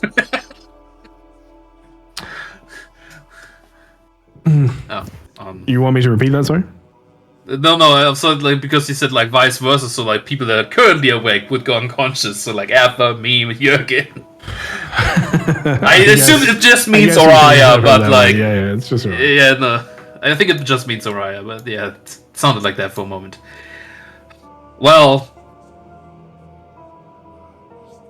damn, that is kind of a tough choice.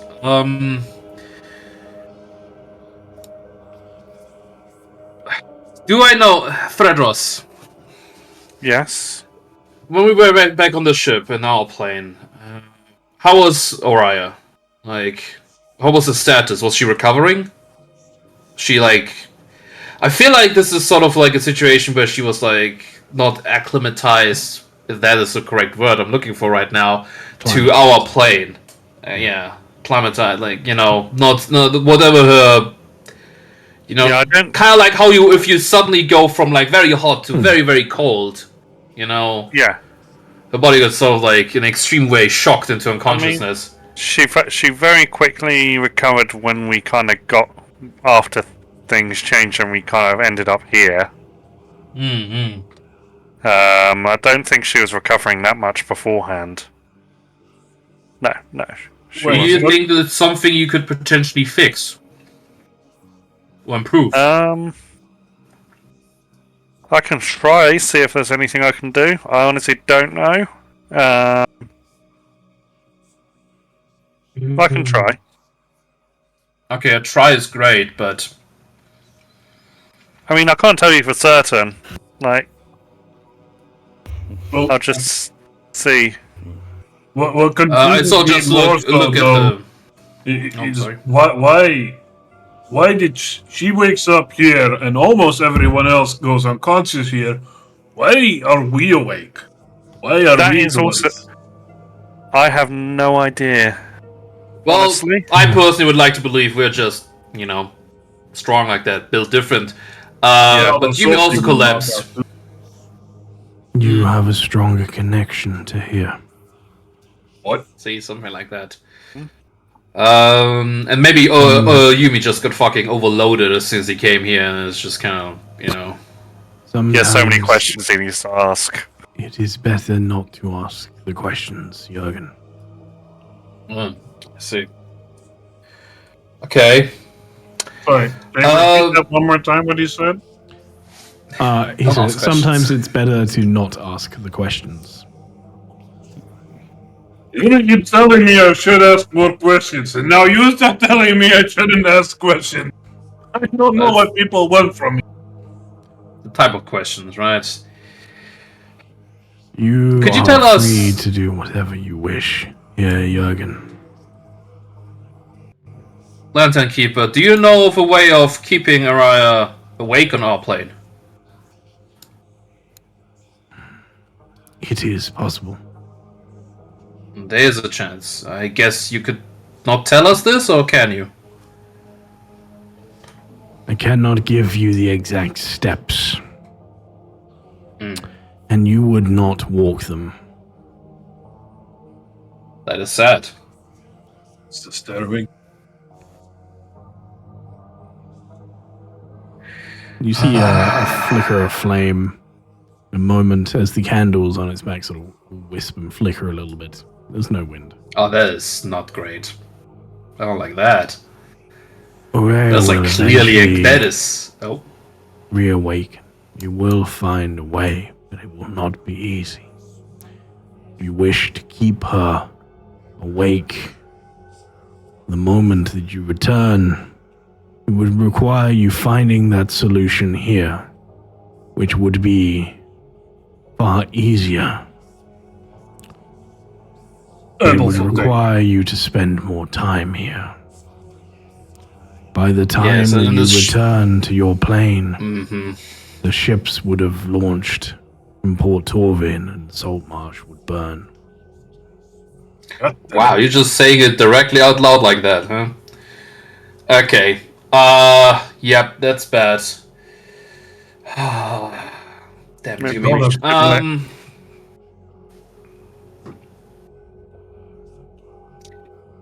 Thradros, was Oraya's situation worsening? Was she like when she was unconscious, was it gonna get worse, or was she just like sort of comatose in a sense? I think it was stable, but not good. Yeah, and you are right. She was effectively in a comatose, but in a similar state to the people are now, where she was experiencing something, and it wasn't particularly pleasant. Oh god, that is fucked.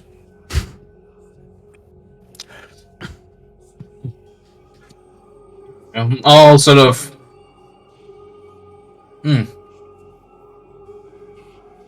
Well, Raya, I think you heard all those things. This is an incredible, shitty predicament we're in right now. What is so much? Well, on our plane, where you were unconscious, it is, our home, and it is in quite a predicament right now as well, surrounded by demons and horrible things. And before we came here, we were on a journey to acquire some artifacts and help to basically protect Saltmarsh and get it out of the way of the danger. Before we suddenly appeared here. Right. It is important to all of us. Okay, well, I have a favor to ask then, before we return. Go ahead, please. Tell me more about the thing that you saw. The creature on my vision earlier. Well, Magak will describe all the details. There were quite a lot of details, but Magak will describe all the details, and it basically told me, after I said all the details, it told me that I have come there multiple times already and died before I figured out why I was going there. And it apparently exists in some sort of place that it doesn't exist yet, or doesn't exist at all. I wasn't quite sure of that. A big black tunnel, black ichor all around, way too many limbs. I mean, I already mentioned those. It is a demon, yes. I figured as such. It pushed its hand sort of in my forehead, and then I woke back up. It was not pleasant. Is that potentially a creature you've seen as well when you were out cold? She started to nod until you said when you were out cold. And then she looked surprised. Oh, no. Oh, you saw the real thing then? I have seen it once, yes. Wait, was it just as unpleasant? As I described? What were you actually seeing when you were unconscious on our plane then? Fields of darkness, burning worlds, visions of destruction and chaos and death. I sense a theme. Yeah. Numerous and vast, but not particularly coherent.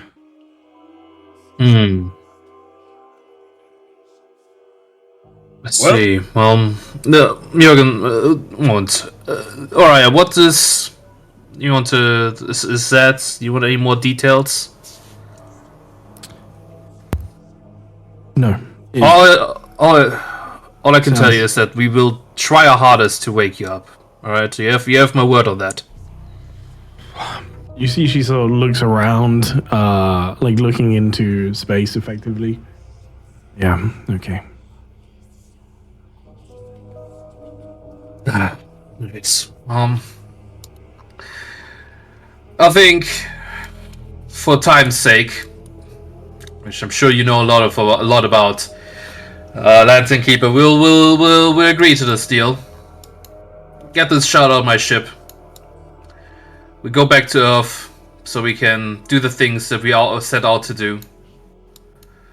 Unless, of course, as I sort of say one moment as a turn around, unless anyone else has anything else to say at this moment. As you turn around, and please correct me if I'm wrong here, DJ, but as you turn around, you see that Eva is not with you at the moment. Like, oh, not even, like, on screen, like, gone? Gone. Yeah. Oh. Where did Eva go? What do you mean? She's right. Where is she? And we will jump over to you, Eva. And do you want to give me a small description as you walk away? Yeah, there Just wasn't tell me- any threat here, so I walked away, but I'm putting the shield on my back and, like, undoing my gauntlets from my plate mail to kind of expose my hands as I go back downstairs, and I'm going to try to touch the spike. Okay. You... Sorry, just putting up my correct notes for this part. My notes are chaotic for this session, but I hope you can realize why. I wonder why. Yeah. All right. 2 seconds.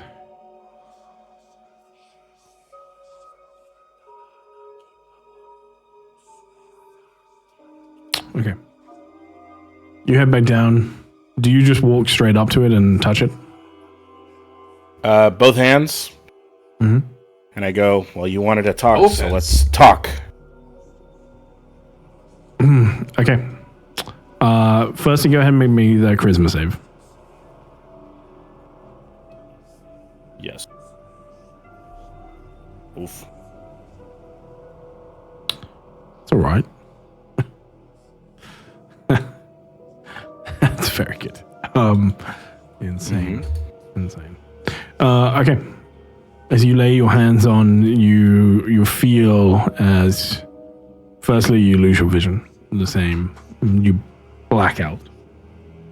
Passing out, and you find the world has disappeared, and instead you float inside of a sphere of what appear to be unlit stars, just blackened little orbs of oozing plasma.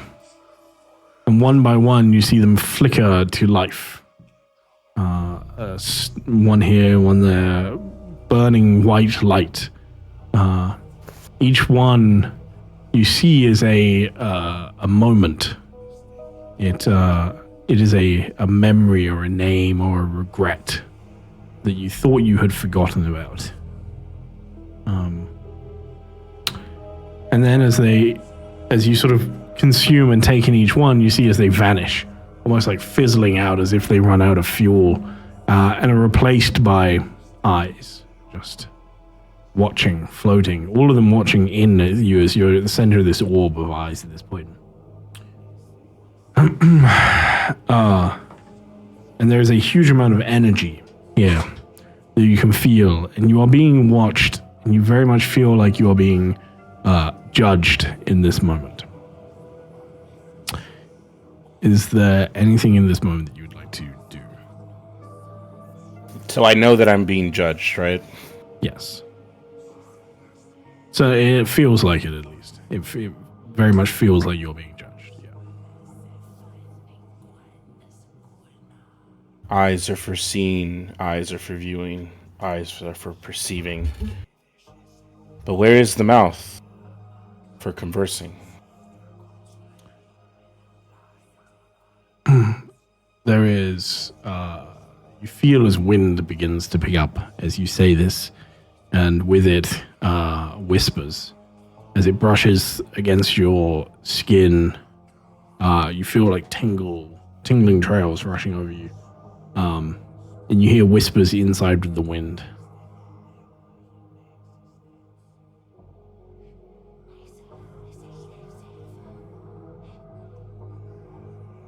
But I can't understand them, right?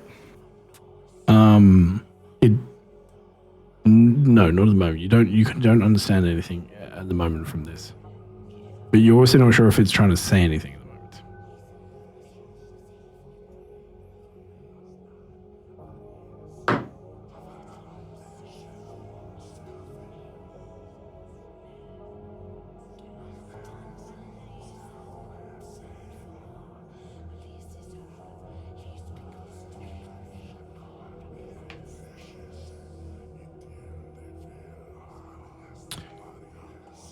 I will say, as you look around and you sort of maybe take a moment trying to work out what is happening here, there is a faint aura of light that is around this sphere, enough that you can like see. And as you look beyond that for a moment, something catches your eye, and you see darkness beginning to encroach closer and closer towards the sphere that you're in. It feels a very long way off, but it almost feels as the world is just shrinking around you as the darkness encroaches from every angle. That's not good. Roll me a perception check, please.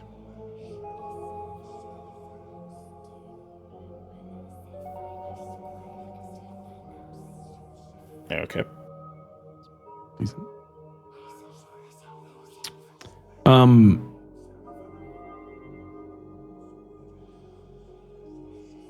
Do you not have anything to add to that?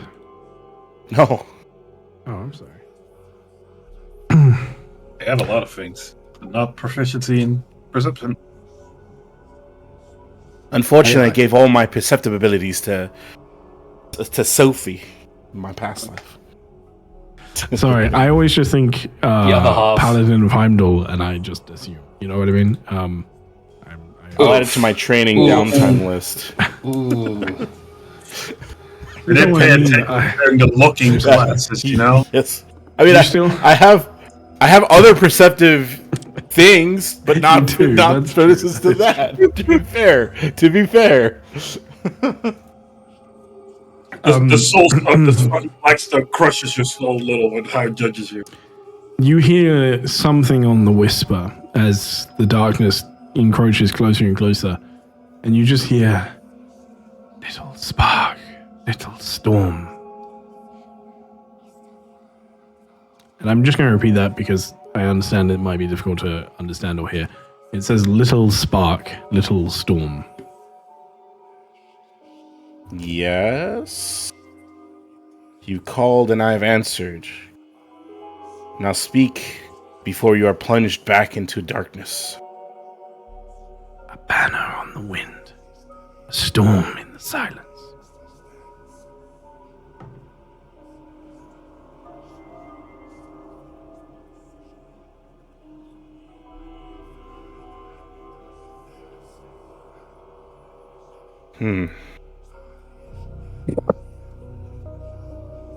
Is that all? As the darkness gets closer and closer, there is one final thing that you hear. And it will just,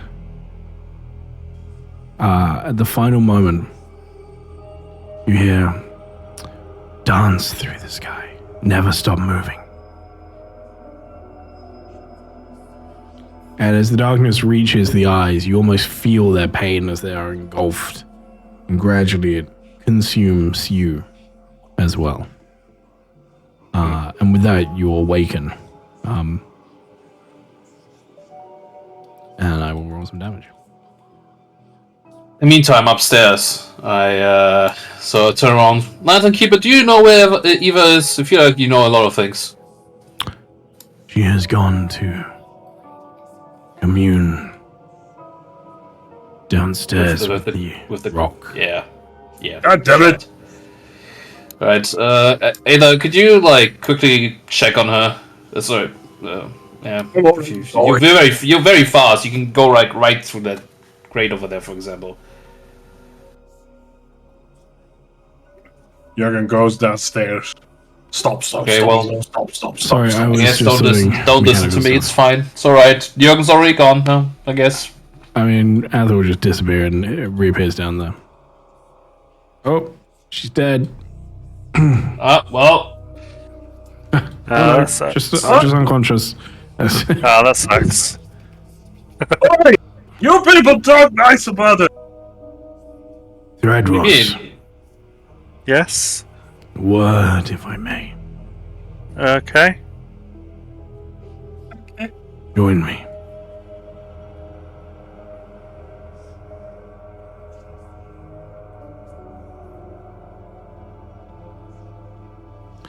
I cannot tell you what to do, but there is something that you want to do before you leave this place.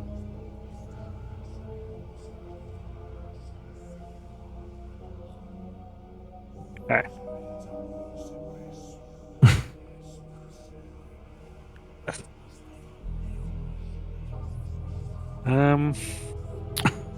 It just stares down at you, expressionless at this point. I mean, she is just kind of speechless a bit, kind of just trying to think what it is.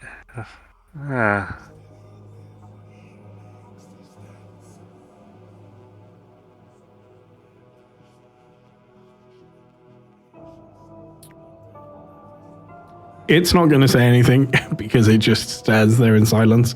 No. It doesn't feel awkwardness, but I do. Could you? So I'm going to quickly jump over to the other group. Yeah, Could you no, repeat the last thing you said again, please? no, I know what you said. I just No, yeah, well, but from my notes, I asked. everyone I know else, you yeah. know, but I would like to. I asked again. There is Please- something please you will repeat. want to do before you leave this place. Yeah, of course. All right. So I'm going to just have a think about that, Threadhouse. We'll jump back in just a moment. I'm just going to... Yes. You see Melga Herrera is just sat on the edge of the crane at this point, playing with her arm. Just Man. fiddling. If we got a moment to say, I will probably talk to her I will at some point. get to that as well. Yeah, I exactly. want to drop down to the bottom first. Needs to. Jurgen, you see as Atha cheats and just whips through the grates down through to the bottom. Also moving at like 180 feet in 6 seconds. So gets there in 2 seconds. Harkin on Monday because he can move through solid object at the moment. Yeah. And Atha does do the thing where she calls and says, Eva's dead, and then you will begin to move, which is as you begin to wake up. Oh no, just unconscious, and Atha will respectfully sort of help you up onto your feet, pick you up, and it's a little bit awkward because size difference, but sort of picks I you would up. assume she'd just use wind to just, right back to your feet. Maybe. Well, looks like she's breaking all your assumptions, ain't she? Yeah, true. So Eva, you all right? touch it.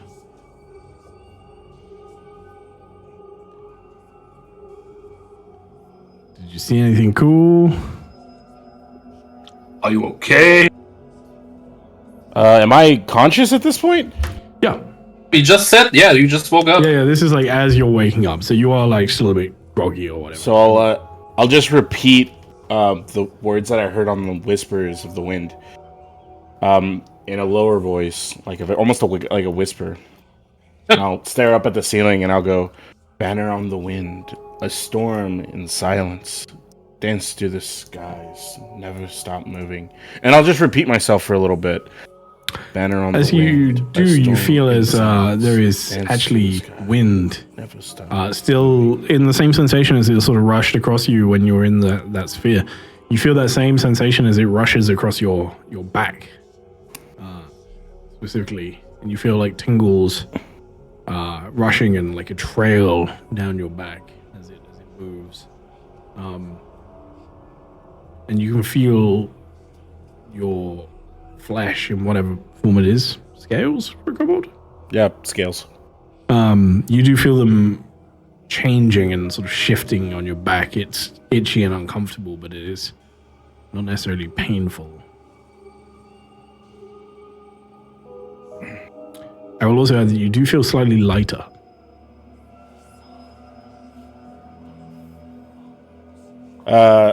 So I'll sit up, and it's like I'm staring into space. And I look around, and I see Jurgen and Atha, and I look at them and say, there was overwhelming darkness. There was whispers on the wind. A banner on the wind. A storm in silence. Dance to the sky. Never stop moving. And I'll like slowly start to get up and make my way out to the open, whatever space this is. I don't know what it's. I don't know what the reference. The deck? Yeah, the deck. No, Arthur at least Top will follow deck. you up.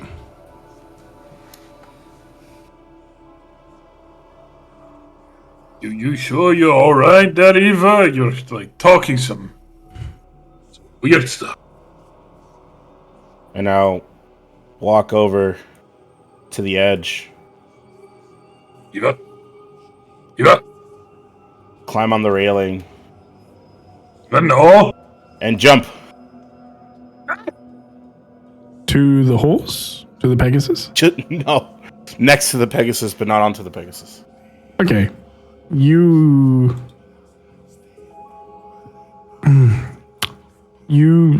disappear. What the fuck? You literally vanish, and you see Jurgen, you potentially so start to freak out, confused too. at least that's what it sounds like. And you see Arthur like floats up behind you, and Arthur just chuckles to that. Did you just turn her invisible? No, I mean you have blindsight to that range as well, so Oh, You can- I have blindsight. I forgot that I tempted the blinds. so you know that they have not that Eva has not just turned invisible. I need to remember that for next time when I have to press a turn invisible. Yeah, it's slowly becoming completely ineffective on this whole party. But yeah, I'm like very, very confused.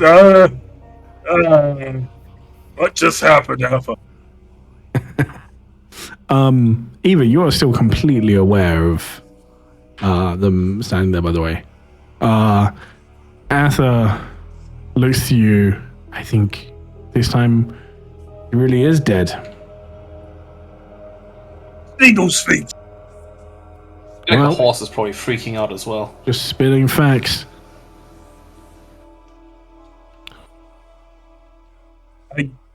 I very cautiously, like, reach out into the space Eva just jumped into. I don't know if I can reach out into there. Use your hammer to poke space there. There is nothing but air. You mean space? Oh, yeah, I mean, space, yeah. But there's nothing there, you know. Fuck. Captain! Oh, Dariah. Yes. So, Eva I was just trying to have a conversation. Yeah, well, Eva touched that stone, then muttered something, and then jumped off the railing and disappeared. And you just let her. I didn't think she would do it. Just okay. Well, alright. So you're just like. laughing about it. It's not funny.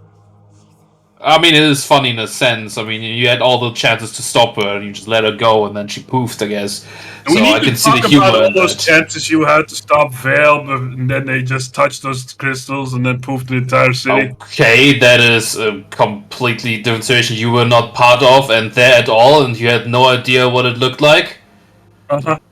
Well, you had no idea. That what is this looked very like. strange. No, I saw you guys walk over here. I was just over there. Yeah, well, you had no idea what it was like up close. Yeah, because I thought you. For fucking whatever, man. Look, I No, don't it's even okay. know if she's actually gone. She just kind of is. Well, how about you jump after her then? I like that. I mean, Atlas here could just catch you and come back. Like, there's also a horse you can hold on to. Horse. Wait, what do I have to do? I'm not getting him. If he goes over the side, that's his own fault. Well, if he doesn't poof away and just like sort of starts floating away, please do get him back. Only if you pay me. I will pay you.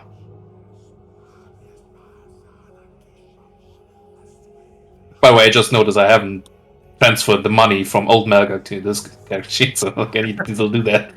So I currently actually have no money. You're a broke bitch. There we go. Fix that. Yeah, anyway, well, I mean, look at this place. We were bound to lose one member of the crew, you know? And Eva is technically the newest, so, you know.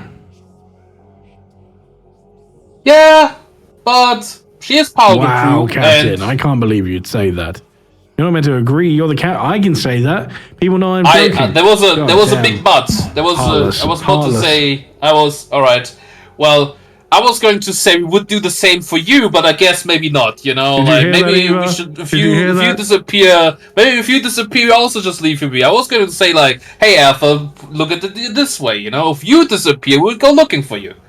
Yeah, but I'm like one of the original members of the crew. Yeah, but no, the most important fact is you are part of the crew, and Eva is as well. So, if Eva's still around, you know, you could save her or like bring her back. That would be cool. It's funny you only say this after she reappears. Alright, so what? She just like turns into wind, and then we appeared over there, and like.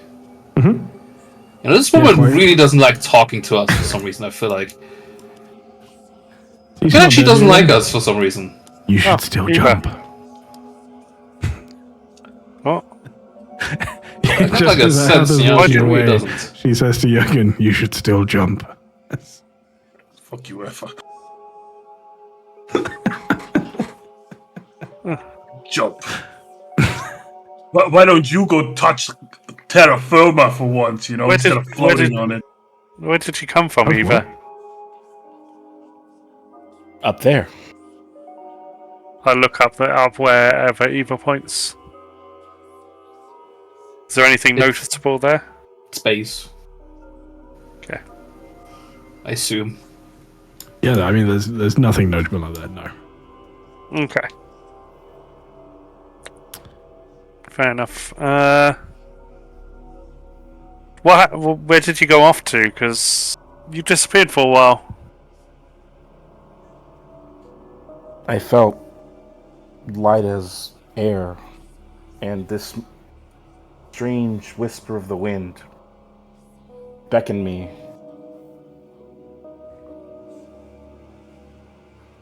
Okay, beckon what to jump somewhere or Dance through the sky, never stop moving. Okay. You didn't touch that crystal, did you? I did. So that makes everyone but me, Ash, Arthur, and that I touched it. Araya. Oh, you touched it as well, Arthur. I thought touched you might. it at the start. I'm sorry. Okay, that's figures. It's alright, but you seem fine, so it probably wasn't that bad for you. Maybe I should touch it as well, just to kind of. No, you really don't need to touch it. When you.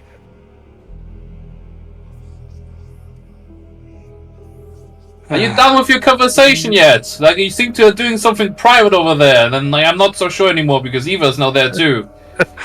I mean, she just popped here, like, out of nowhere.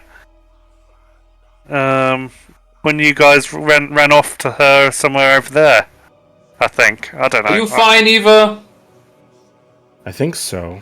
My back feels funny, though. Okay. Mind explaining any of that? Thank you for coming over here. That way you can spare your voice. I appreciate it. While you were trying to communicate with this spike, Shout. with the shard, I felt it reach out to try to communicate with me. I didn't want to at first, but seeing as how catastrophe didn't strike and the worst case scenario didn't happen, I felt out of a bit of respect just to answer it. Sorry. I apologize. You needed to scare the shit out of Jurgen over there right now. That was necessary too. I felt this strange urge to do this immediately. I apologize, Jürgen. I didn't mean to scare you. So, what did you do? Do I understand what I did, Ty? I know I changed. Roll me an Arcana check.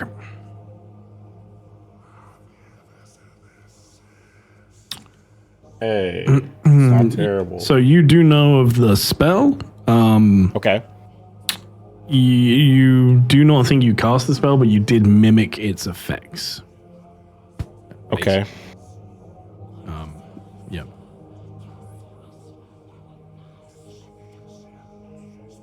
So, I feel like I turned into wind, and I was able to move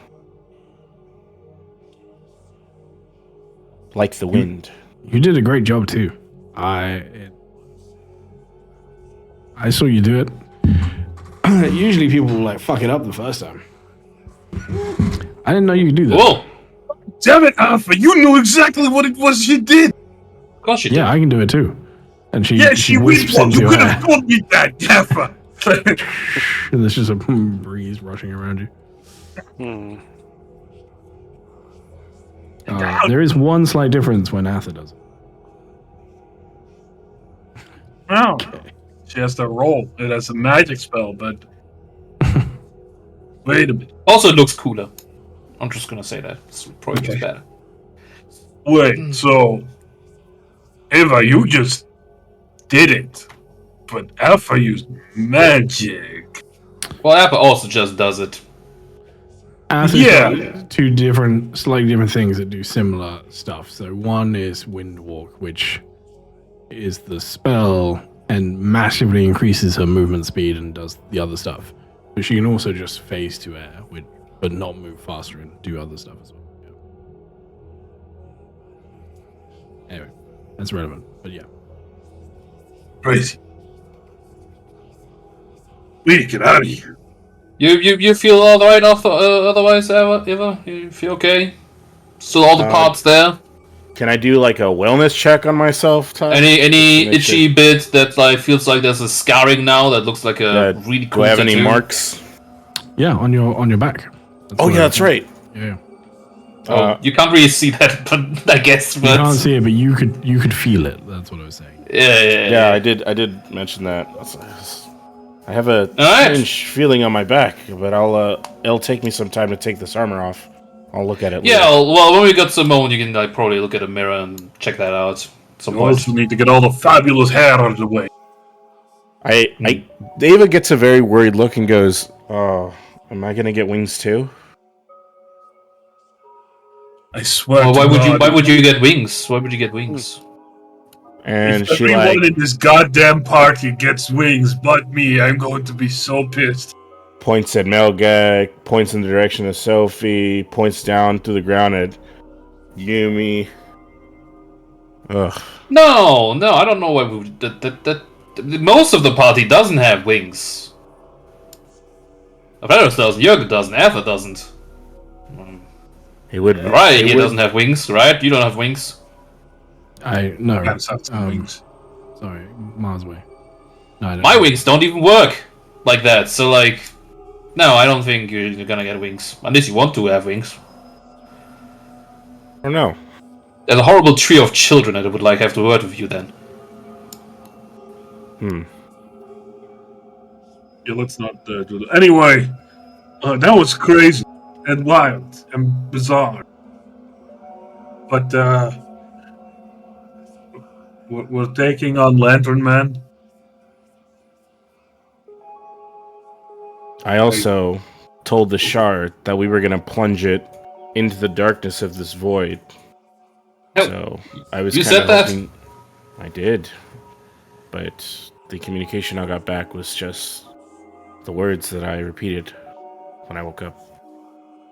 You repeated I'm not those sure. crazy, by the way. That was scary. I'm not sure if the shard is like the thing that shows. Well, we sort of. I don't think the shard is actually sentient. More like something like a transmitter. You know, What is a transmitter? where it transmits things, sort of transporting, but like how you can with telepathy transmit ideas to another person. Oh, it's a communication stone, like a I sending feel like stone. it's something like that. Maybe with a little bit extra fanciness to it, but because we all have vastly different visions, you know. I feel like it's just kind of like rolls the And dice. And shows Jurgen something looks at his crazy. hammer, and some of us get vastly differently punished. I mean, that was for hitting it, not just for touching. You know what I mean? Yeah, he says the hair like cracking the hammer. Ava shows her exposed hands and goes, so that's why I took my gauntlets off. Wow. Just in case. All right. Well, I thought I was over there still having a staring contest and something else silent. So, So Joss is listening in. She's just. don't walk away from the conversation. You're thinking still over there. Don't make it worse for him. I know he can't feel awkwardness, but that's real awkward right now. He's like, why is this elephant just staring at me? Well, while Thraus is still thinking over there, I guess I was gonna have a conversation with Eva. It's not with Eva. Sorry, with Oraya. The moment's a bit past now, and Iron is here as well. So, I'll ask something else. Oraya, I wanted to ask. So, where were you before you arrived? Here.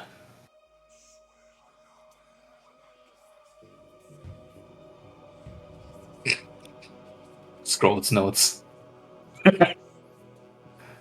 Looks at hand. I was on a ship.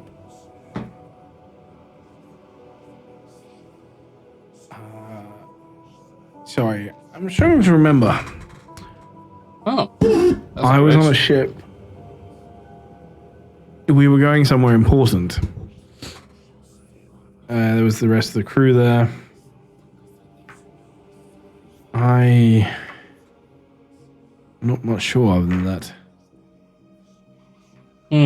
There was a problem with one of the engines. And we were trying to fix it on the fly. I remember that. Similar to our situation right now. Sort of. Well, we weren't. We were still moving. It was still working. It was just leaking.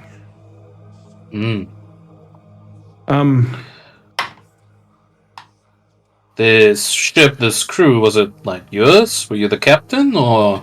No. God, no. No, definitely not. I'm one of the techs. What does that mean? I fix stuff. Oh, okay. That's cool. Yeah.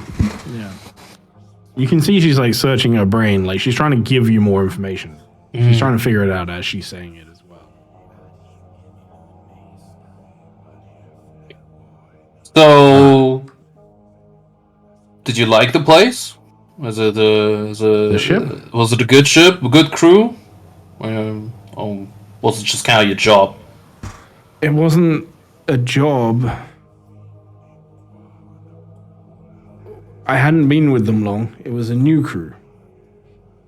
Mm-hmm. And we'd been spending some time at the edge of the plains. There's a ranch there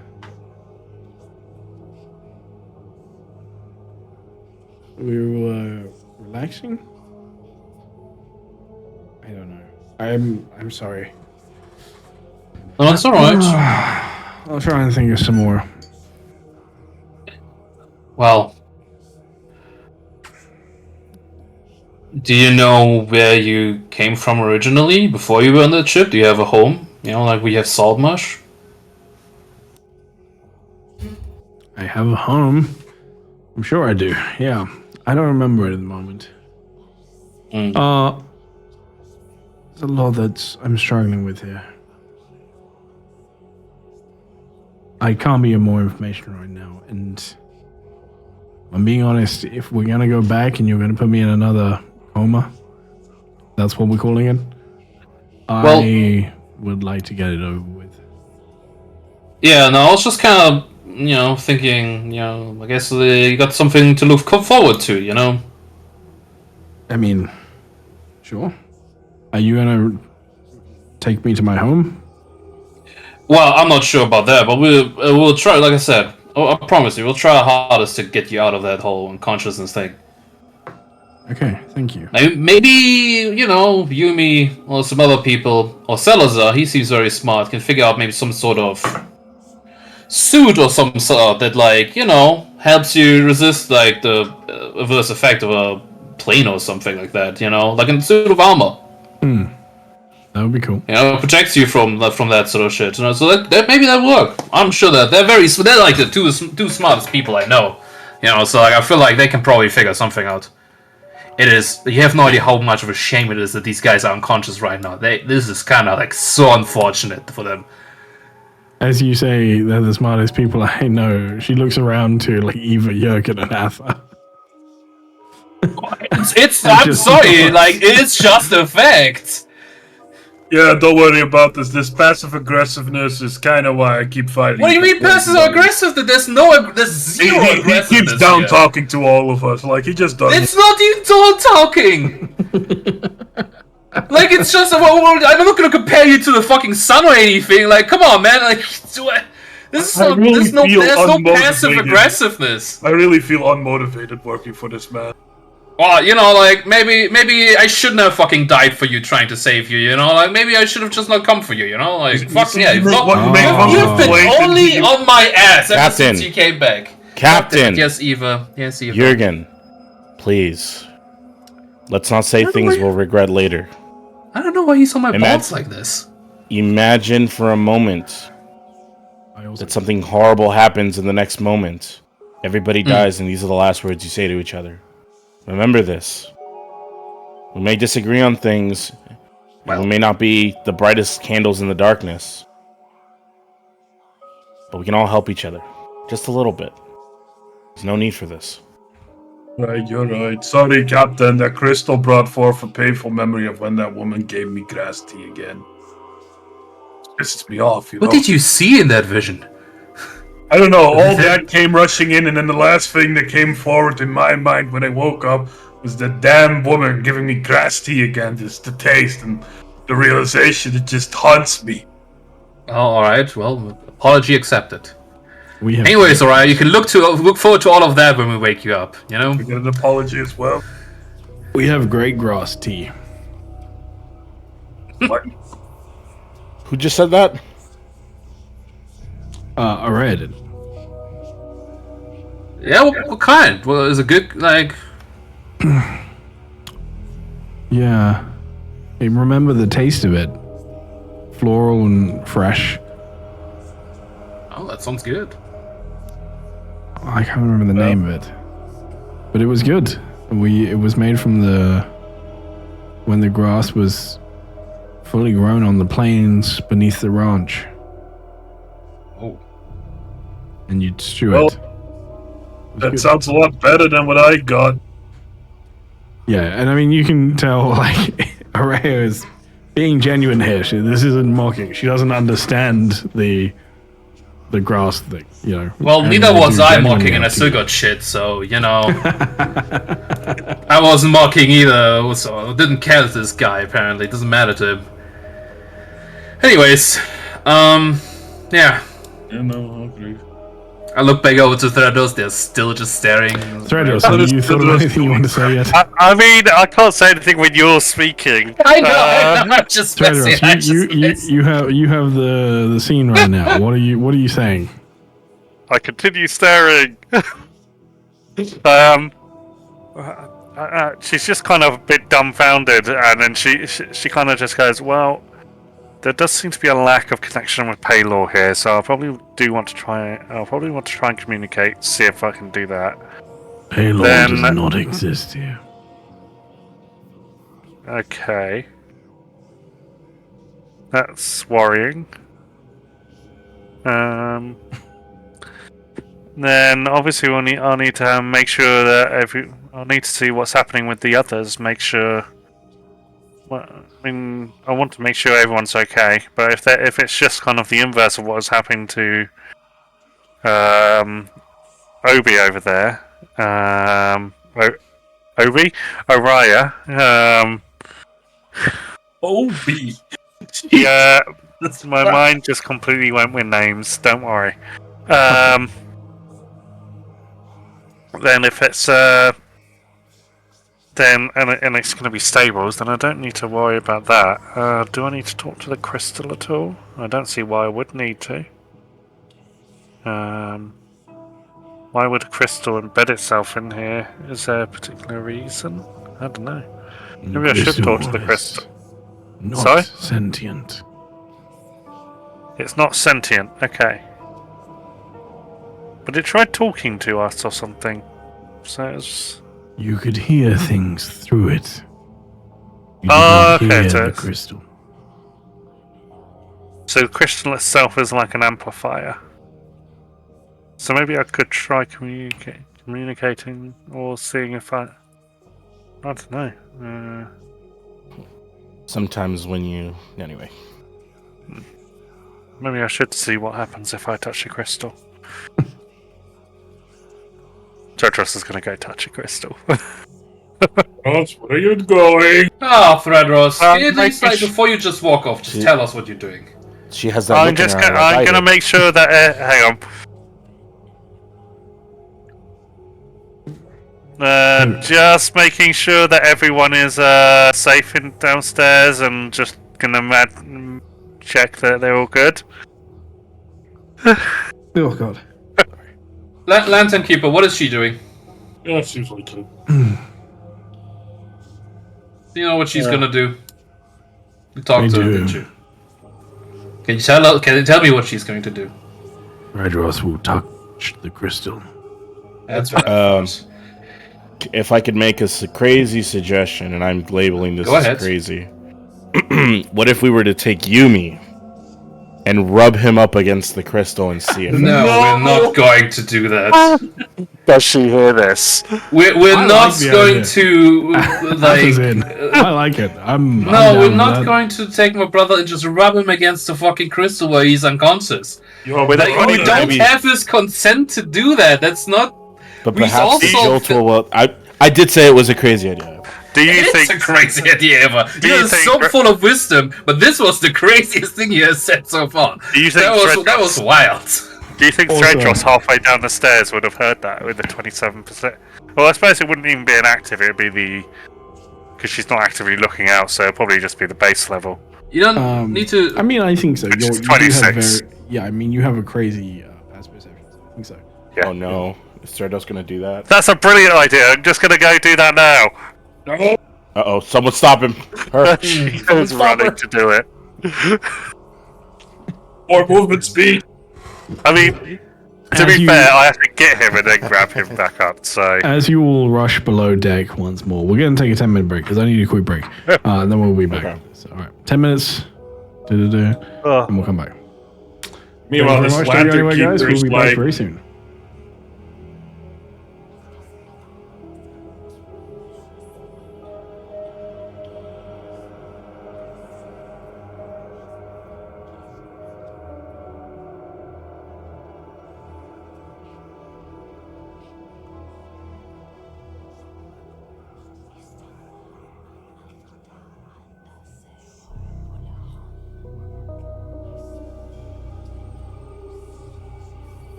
And I'm wondering if I can cast these with normal slots.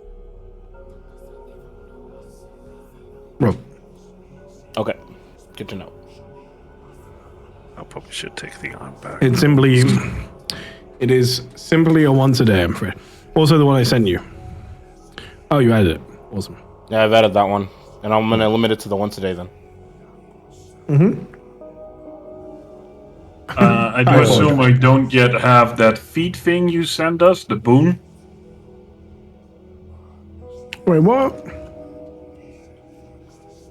I don't see it in my features. I did add the poison resistance that I chose from it, but the... Oh, yeah.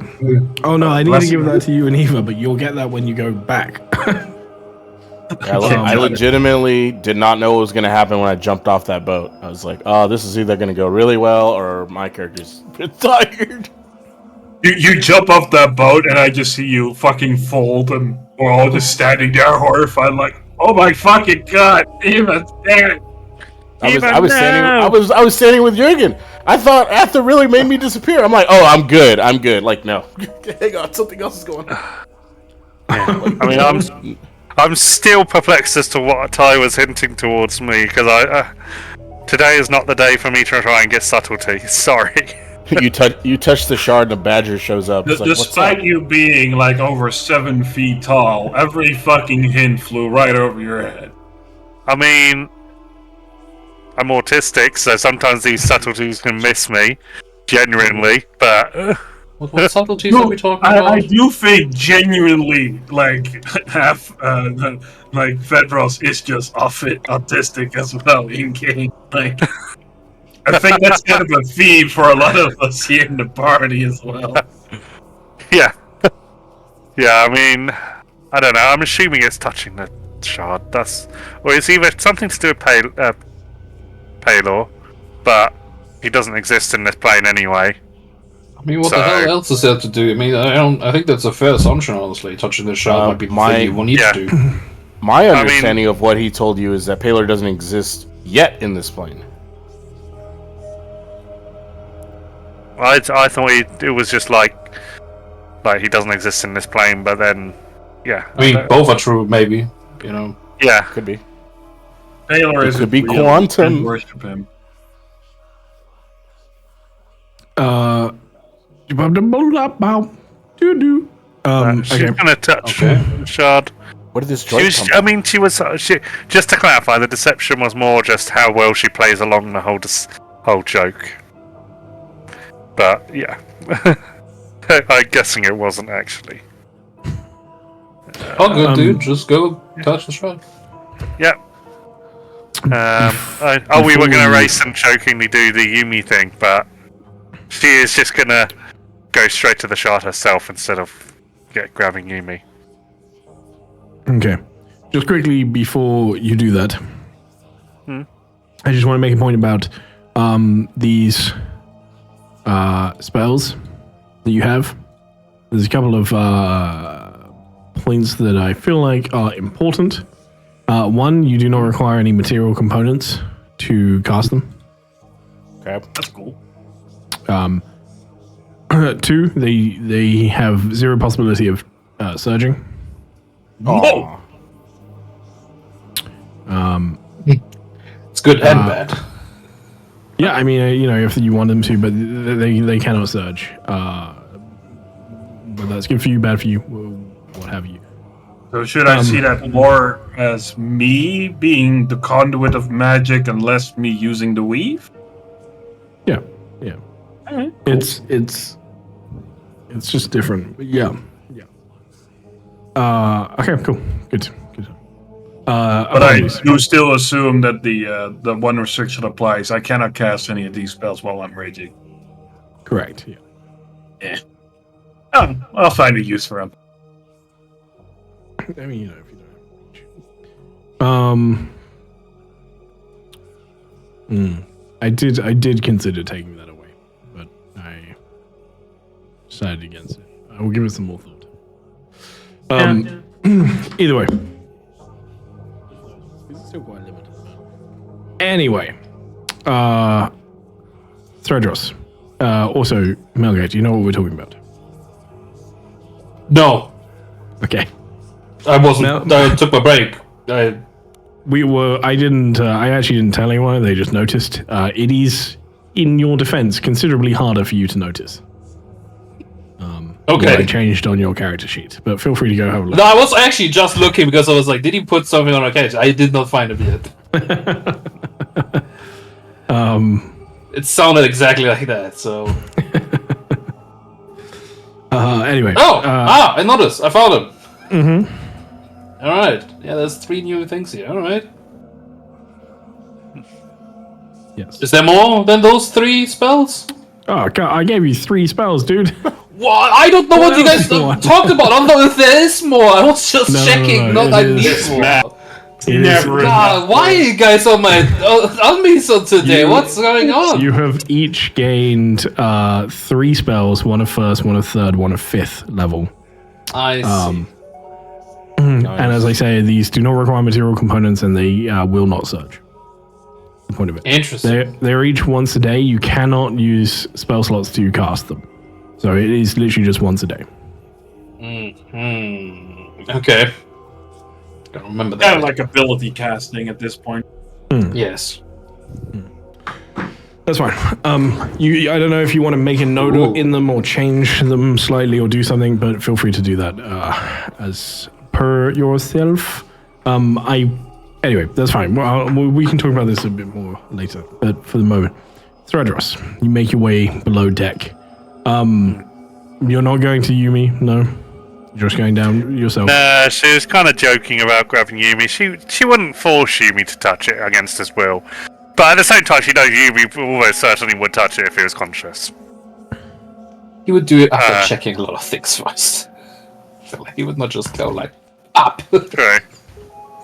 But yeah, she when she kind of goes to touch it, knowing it is because she's already had the conversation with the Watcher person, so she knows it's not itself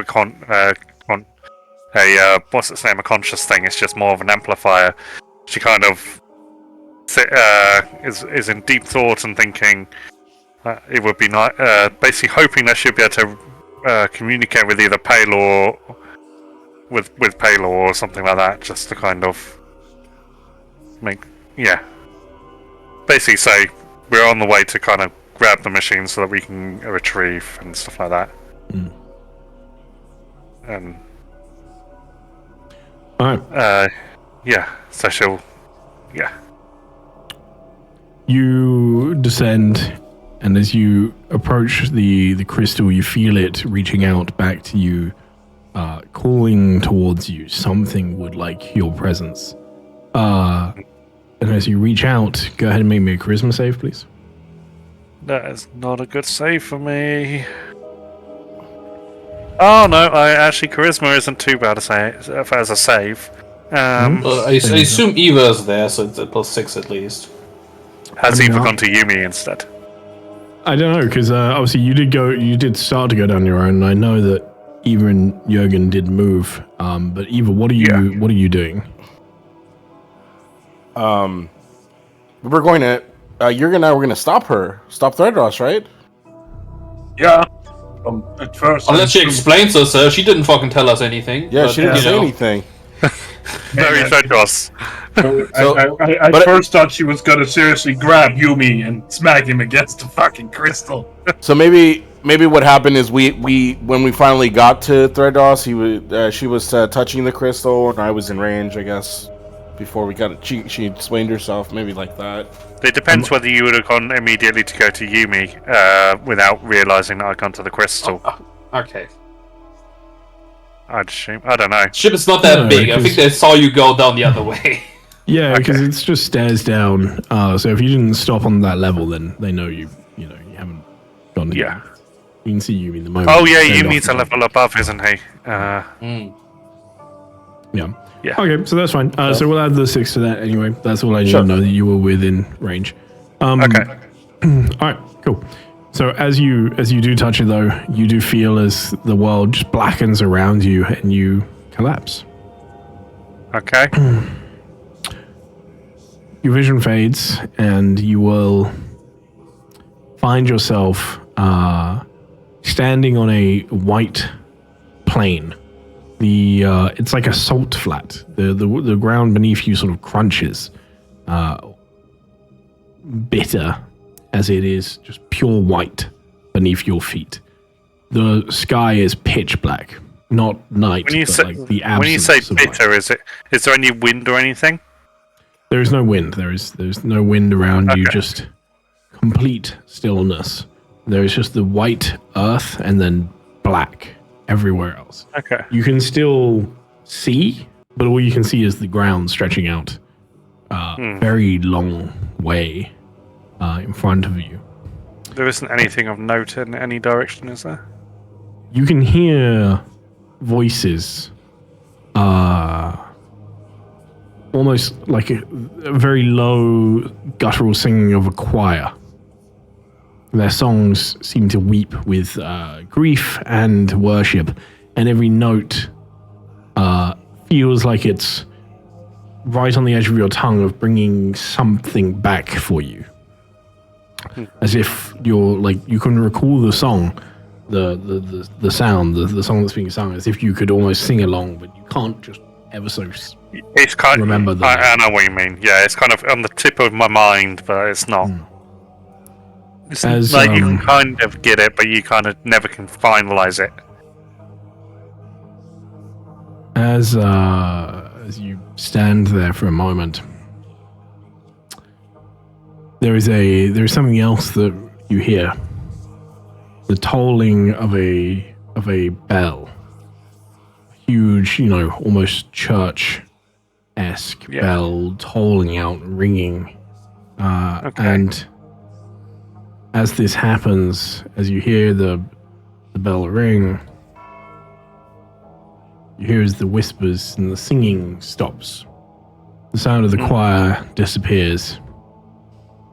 And you see as the ground begins to burn beneath your feet. Not all of it, just almost golden flames spiraling outwards from your feet. Okay. And almost as if the bell was now talking to you, the voice that was low and resonant, it sounds like a bell that is just speaking to you. But almost muffled, like if you were trying to ring a bell below water, potentially. Okay. It was vast. It was vast. Sorry. Oh, you really caught me. Sorry, there was just something about the way you said it. Okay. Like you're dealing with it. You're processing. I liked it. I apologize. It just tickled me for some reason.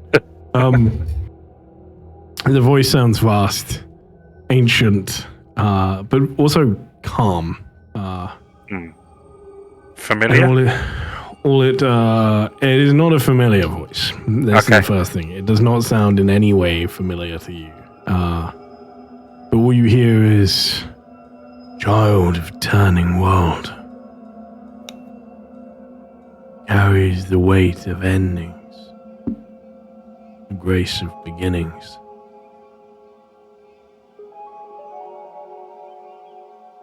Hang on.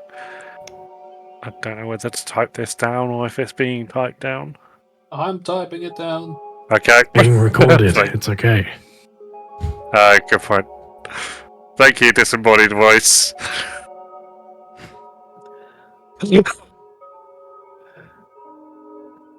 you say anything? Do you do anything Oh, at this moment? that's okay.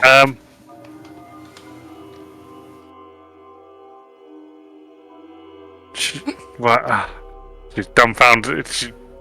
This is one of those days where Threadross is just kind of a bit like Deer in headlights every time. Yeah, deer in headlights, elephant in headlights. A bit more destructive, but I don't want to be that car. yeah. I mean, you knew something would happen when you touched the crystal, right? I'm just putting it out. Yeah, I think she kind of knew, but at the same time, she's still taken aback a bit.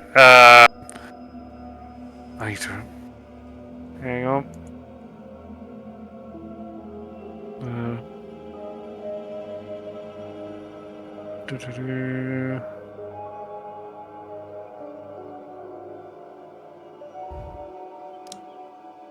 Yeah.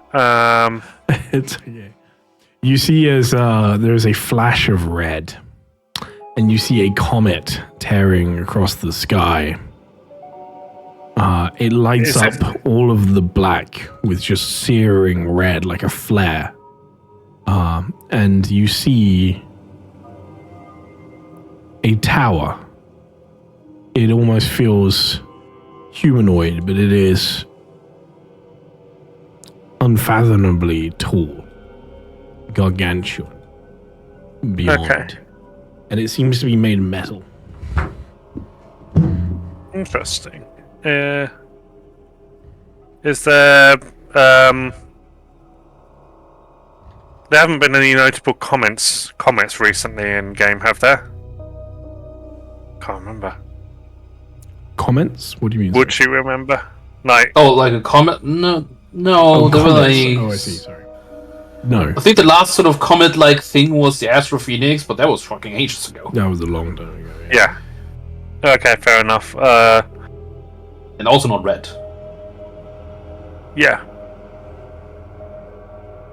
So, I'm sorry, could I ask a question? What do you mean with the towers being sort of humanoid? It is a humanoid, but just fucking massive. Oh, okay.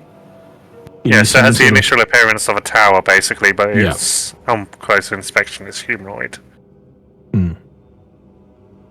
To give you a scale of the size I'm talking about, if Threadross stood actually next to it, you wouldn't even reach the top of the foot. You know.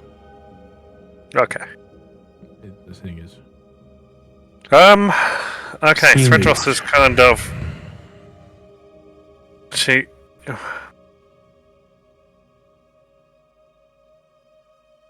Hello? Is... I mean, she's just trying to decode everything. She's just. It's one of those days. She kind of.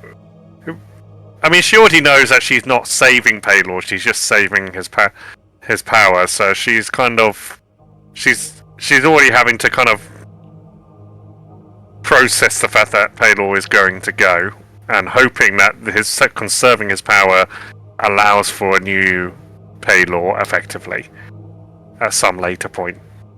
So I think she would understand what that kind of stuff means, provided that she's. You hear as the voice continues. The tide that takes and gives. The wheel that turns unceasingly. What is lost? In all things, the cycle endures. And you can see as the form begins to burn away, as the whole of the sky ignites with flame, as the comet sears everything in its path.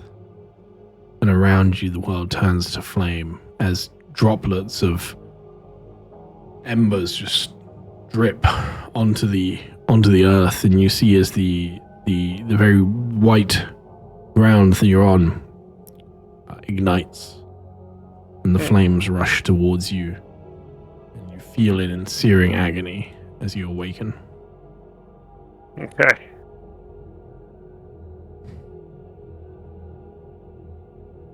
Yep. What kind of damage is it? The one you're not immune to.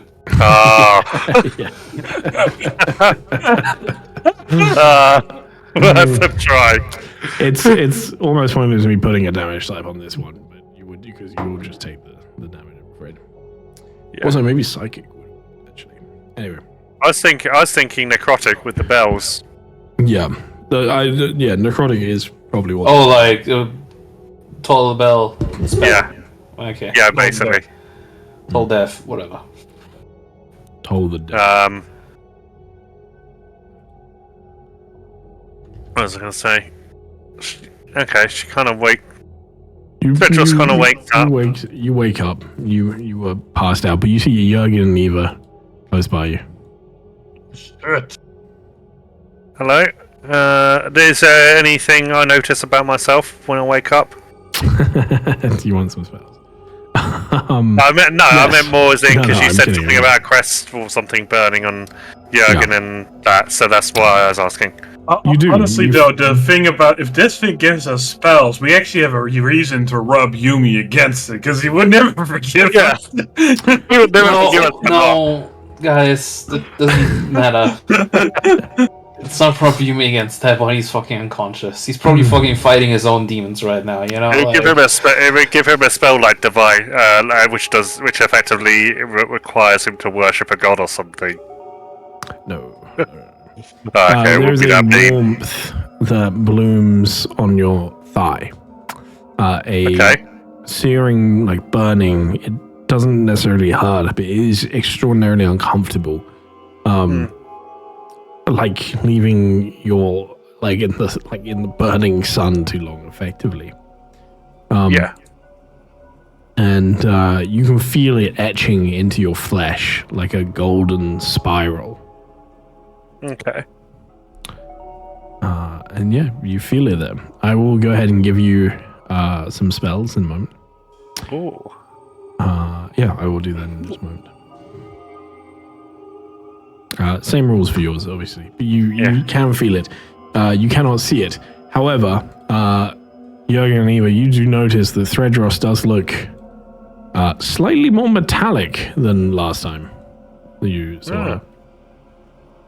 She's still grey. She's grey anyway. What does that mean?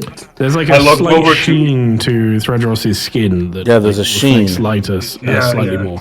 Almost like she's wet in a weird way. Jurgen basically looks over All to right. Eva and silently whispers, Does she look metallic to you? I don't know. I'm still half blind. Literally and physically. From all that light. She does look like she's been polished a little bit. What happened when you guys saw the crystal? What did you guys see? We all see different things. Me, I got assaulted with death and destruction. And Okay. I saw darkness encroaching and consuming me. Okay, there's a weird quiet. Like, I ended up in a white, like a salt flat or something. And like a featureless salt flat. There's some weird quiet, and then there's this towering metallic humanoid. And then a comet or something, which just and there's some things said, and I repeat of what was said.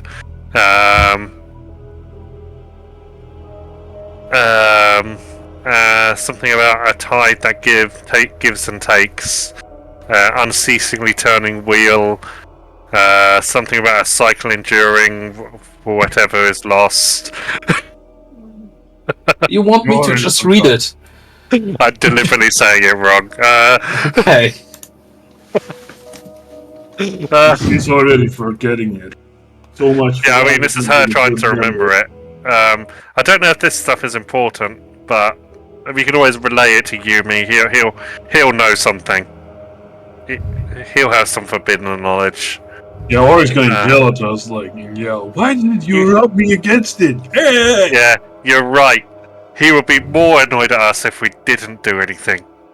But let's not do something else. Malgak is gonna throw a hissy fit.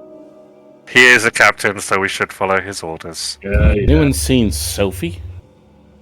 What? Where's Sophie? Yeah, Sophie collapsed. Sophie passed out at the start of the session. I mentioned very, very briefly a thud, and it kind of got overlooked. She's just over there, still on the floor. No one picked her up. In my head, I kind of assumed, because she shows signs that everybody else does, she became overwhelmed. In my head, I kind of assumed you guys would just move her with the others. It's a nice thing to do, yes, we definitely did that. Yeah, we just kind of pushed her into the pile of already collapsed people. I did get a little bit overlooked, and I apologize. I should have, checked, really. We just shoved her off the edge, right into the void. Yeah. No, I don't think she was on the top deck, because she was below deck, wasn't she, when it happened? She was below deck. Oh no, because I guess you started by rushing down there. I thought you were done. Yeah, so yeah. top deck. Yeah, she's just with the others, collapsed. How cold? But yeah, fine, mostly. So just to get up, and then she'll kind of go and try and see if everyone else is fine in the unconscious pile. Look, I think we dallied enough. It's time to go tell the goddamn Lantern Keeper that we take his deal. Pretty sure the captain wants to do that as well. Yeah. I think it'll make things easier if we just let him do his thing. Yep. Especially as he said it would take a lot longer if we didn't, so... Yep. And besides, Yumi's never gonna forgive us if we don't let him go a day without reading the scroll. Right? Oh yeah, that is true. Although if it's him, he's probably currently reading the scroll in his stream right now. He's like telling the horrors to, hey, hold on a moment. Yeah, I'm reading this. Please stop. I'm reading right here. It's like it's like a dream force bubble right now, reading the scroll mid-dream. Every time someone casts the Disintegrate... Wait, no, he's done with the scroll, isn't he? He's done with it, technically, yeah. So we I never have a heard chance to actually... Yeah, it's still the same day. I guess. I'll go back upstairs towards the captain. Mr. Crystal. Yeah, no, I'll do it just in the meantime while they get down there, and then I just want to say, I had more small talk with Oriya and, asked her more questions about her home and stuff, help her sort of remember a couple things. Mm-hmm. So while it's also sort of tragic, maybe we'll help her have better memories during, better thoughts during that whole nightmare situation. That's kind of what I'm sort of trying to get at, Mm-hmm. Maybe it's hopefully not that bad when she goes back unconscious for her. Good thoughts, happy thoughts, think happy thoughts, So what I'm sort of basically suggesting what I'm trying to do for her. So hopefully she has a little bit of a better time. But yeah, that's basically why I'm doing that. And yeah, sorry, what do you say, Jürgen, when you come up? Shadows touched the crystal. Yeah, she alive? Yeah, Good. She saw something horrific? yeah, she's having a tough time explaining it to us. That doesn't really necessarily mean anything in Thread, it's just occasionally has a tough time explaining things. Yeah, I think it's more like that instead of the other. But Okay. I think we're all in agreement that we need to leave. Well, I hope that was the thing that she needed to do, and she's happy with what she has gotten, as much as it scarred her, probably. Well, Lantern Keeper, I think we can agree on this deal.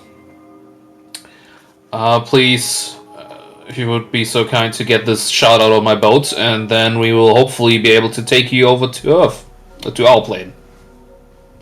Very well. I will do so. And he's very slow to move. But you see he just takes slow thuds walking towards the side of the ship. Thredros, sorry, you're the last one. I've just added the spells for you. They are the ones under innate spellcasting at this point. Yeah. As a reminder, these do not take material components to cast. Okay. I'll climb on the ballista, not to load it, but just to kind of angle it so I can see that damn crystal and see what he's gonna do about it. Kind of curious. Okay. I'm just gonna walk on the side here. You Does see it as ever, give you motion sickness when you switch angles, Captain? That's long stopped. At the start, yeah, but that was a long time ago. You see as he walks over to the edge, reaches with one of the hands. All of his actions are slow and deliberate. Just pulls down, ripping one of the lanterns from tied on. Reaches it over the edge, arms long as they extend out, and just drops it. And you can see as it falls and smashes onto the shard itself, and the incense and the essence that was burning just scatters over the top of it and begins to burn. And you can see as the crystal begins to burn away and actually shrink and disappear. And you can see that the hull where it was moments later is undamaged. That's freaky. Sort of touch the spot. That is wild. Well, Billy Mays here with amazing flex. I'll sort of get over the railing again. I sort of touch the ball and they're like, "Well, the Shades, you good with us again?" Hello? When you jump, they will come back. Yeah. Oh, I was kind of hoping she would do half the work because this is kind of complicated starting this thing up. Yeah, and about that, we only have the disc to jump to Saltmarsh. Let me see. Oh. Yeah, I was thinking maybe you could help us with this. Yeah, Captain has it. I'll whip this out. And I was like, here you go. Well, I was gonna bring you to the engine room, by the way, so follow me while you look at these. She's looking over them in her hand. All right. Yeah, I saw Yumi slam these in there. That Sort of and he did something. Kind of in here, below here. It's very nebulous somewhere here. I think it's a bit under deck here. It's attached to this thing in the middle. I know that part. Kept telling me, don't stick your hand in there.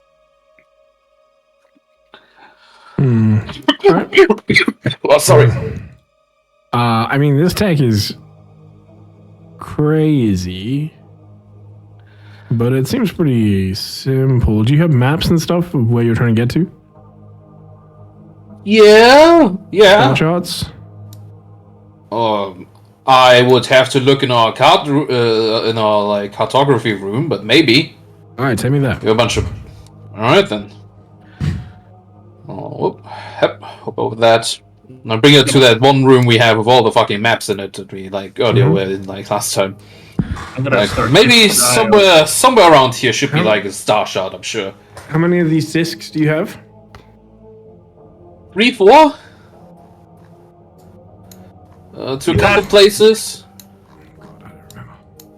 We had 3. We had 1 for Salt Marsh, 1 for the realm where we needed to go to start the investigation for where went Jurgen, and 1 for the Shadow of Val. I feel the place where Val was. Yeah, something like that.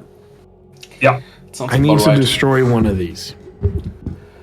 God, really? Like I need one to use. I can make you more when we get back, but right now I need to. Well, no, you can't because you're unconscious then. Well, then you've got a really good reason to try and wake me up again. Well. Damn, making deals. No, I mean, I already Well, wanted to anyways. like You are correct. You are correct. Okay, hold on. So, how's this gonna go? You're gonna destroy one of these charts and then use that to bring us to where we were? I mean, I can get you close. It won't be like pinpoint accurate, but it will be pretty damn close, yeah. But I need the materials, Okay. so we need to like basically, scavenge one of the ones that you've got. Yeah. And make a new one. So you're making basically a so we would be able to also teleport to that location then in the future? I mean, yeah, in theory, yeah. Oh, interesting. All right. No, I think, I mean, we already solved the situation with, we got Jürgen back after all, so I think that's the one that makes the most sense to break. The Wintervolt one. The Wintervolt one. Also, they don't want us back there anyways, so... Correct. So, like, They tell us if we come back, they're gonna arrest Yeah, they're gonna call us if they want us back, okay? Like, I don't think they want us back until then. So you can probably take that one, the Saltmarsh one and the Share one we might still definitely have use for. I mean, at least a higher likelihood. So yeah, this one I point the one out. She takes it, looks over it, and you can see as she takes her arm, and you see as basically a tool that looks just like a very sharp needle pops out of her hand and out of her arm into her hand as like a pen, and she will start very carefully scratching marks onto the glass in different places. It's going to take me a little bit, maybe like 30 minutes. And she's like pulling over maps and taking references and stuff. And I'll be ready. I'll quickly go. What did you say? And then I'll be ready to go. Okay. Oh, I thought she said, "I'm gonna radio in." Like, I'm gonna radio in. What the fuck is and I would be like, "What the hell are you talking about? What does that mean?" Hey guys, I'm with these cool guys. I'll be back in a minute. Whoa, this sending stone is amazing! No, I'll quickly go up and tell the other guys to shut over. It's gonna take like 30 minutes. 30 minutes and we hopefully will be out of here. Hey, what if the thing she's making goes sideways? I don't know, then we're fucked, I guess. Like, what do you...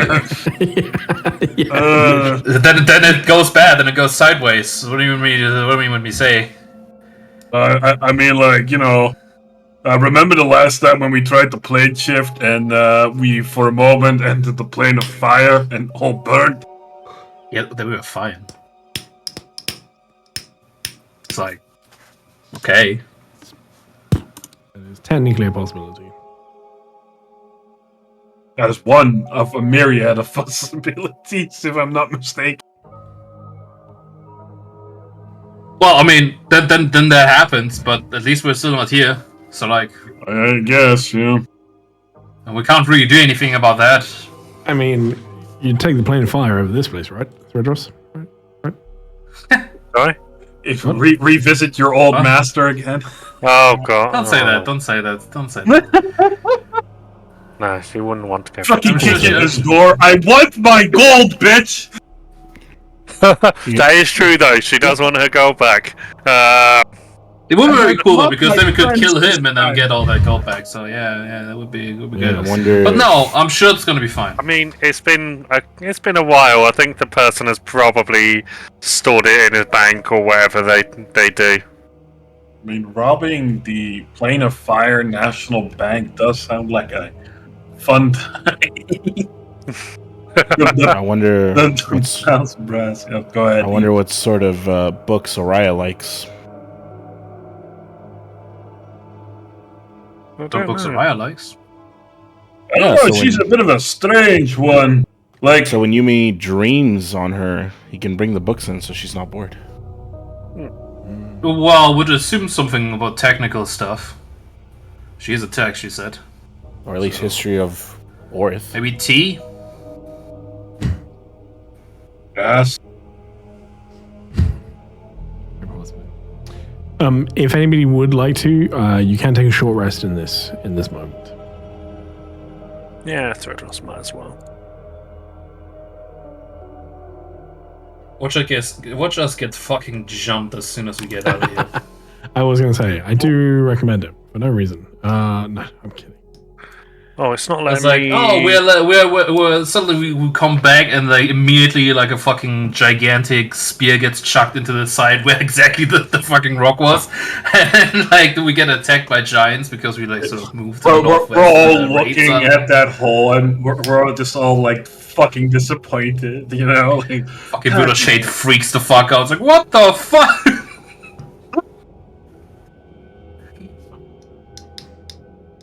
no, I was more thinking, you know, we plane shift and oh goddamn. we plane Stop shift that. as we arrive at the material plane. Fucking another Sphinx attack lands on our fucking boat. I would love that actually. Sphinx are cool. Anyway, you take a bit of a rest, but eventually Araya comes back out. It's a bit more than 30 minutes. Okay, hold on. 30 minutes actually. I wanted to do. I'm gonna do the thing I wanted to do like fucking ages ago because Yeah, cool. before everybody fucking intercepted me. Like the whole fucking lantern Malga! guy showed up. Mega will go to his captain's quarters. Oh yeah. Get a glass of water. He has been fighting with sore throat the entire time. Forgot about that, honestly. He'll go to his captain quarter. He's gonna open up a barrel, take a sip from it. Oh, go a little bit, swallow. Woof. Right. Put the lid back on that barrel, and he's gonna actually go into one of his mirrors. Yeah, like maybe I have one somewhere. Somewhere, probably in this room. I feel like on the wall, and he's just gonna like sort of take off parts of the armor. You know, he wears very light armor, so I feel it should not be too much effort there. And I just want to take a look at the scar now. That you said, so my collarbone, right around there. Yes, God, yes. Hang on. Is it? No, I'm just gonna pull it up. Pull up the notes. So, yeah, it is burnt away, and you have these darkened, like black spirals.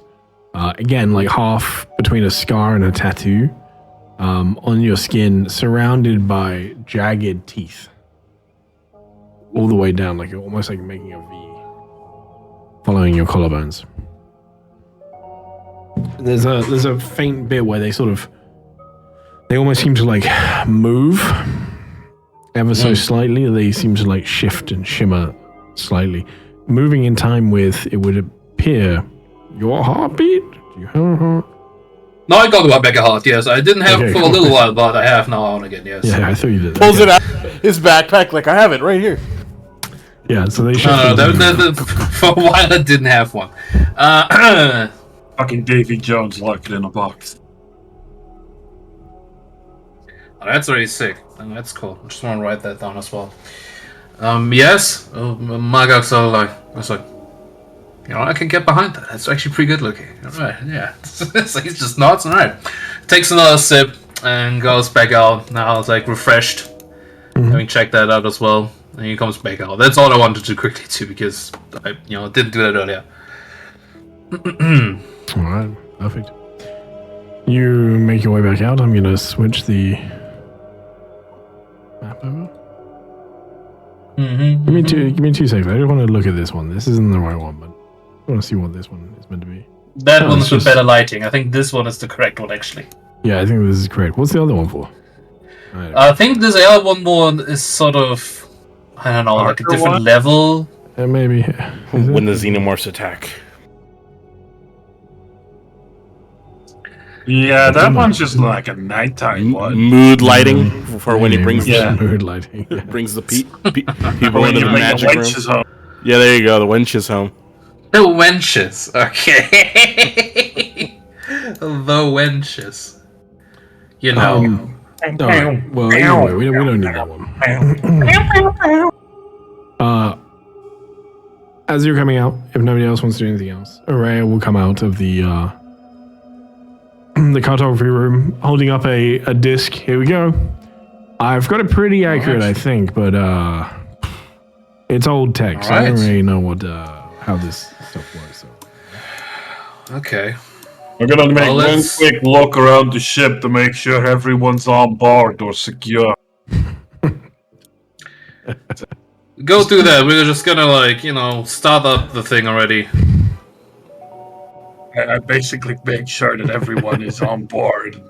You know, maybe not in a pile okay, on top of each okay. other. Are your horse? Is your horse on board? Okay, just about to ask. Araya will walk up with you, Malgak, and sort of points to where you need to put the disc and shows you some of the instruction. Go ahead and roll air vehicles with advantage. You mean that thing I don't have? You do have it. No, I still don't have air vehicles. Oh, you mean the check for the downtime? Yeah. Oh, I see. To Right. learn it, I thought no, still don't have the proficiency. That's not problem. I was gonna say, like, I'm looking at it. No, All I what you meant needed to was learn touch it. one black crystal and you suddenly have air vehicle. Oh, hallelujah! That's exactly what I need. Okay, one more, baby. We're getting there. 15%. Alright. How many do you need to succeed? 20. I got 3 out of 20. There is another point here. As she is explaining things to you, you get to the point where suddenly you cannot understand what she's saying. She just starts very gutturally, like, husking words. Oh, tongue is probably. Hang Hey, hold on. I saw I do the type pause symbol, sort of pause. Hold on. She stops because she just make hand signals there, but she keeps talking to you, but clearly not about this.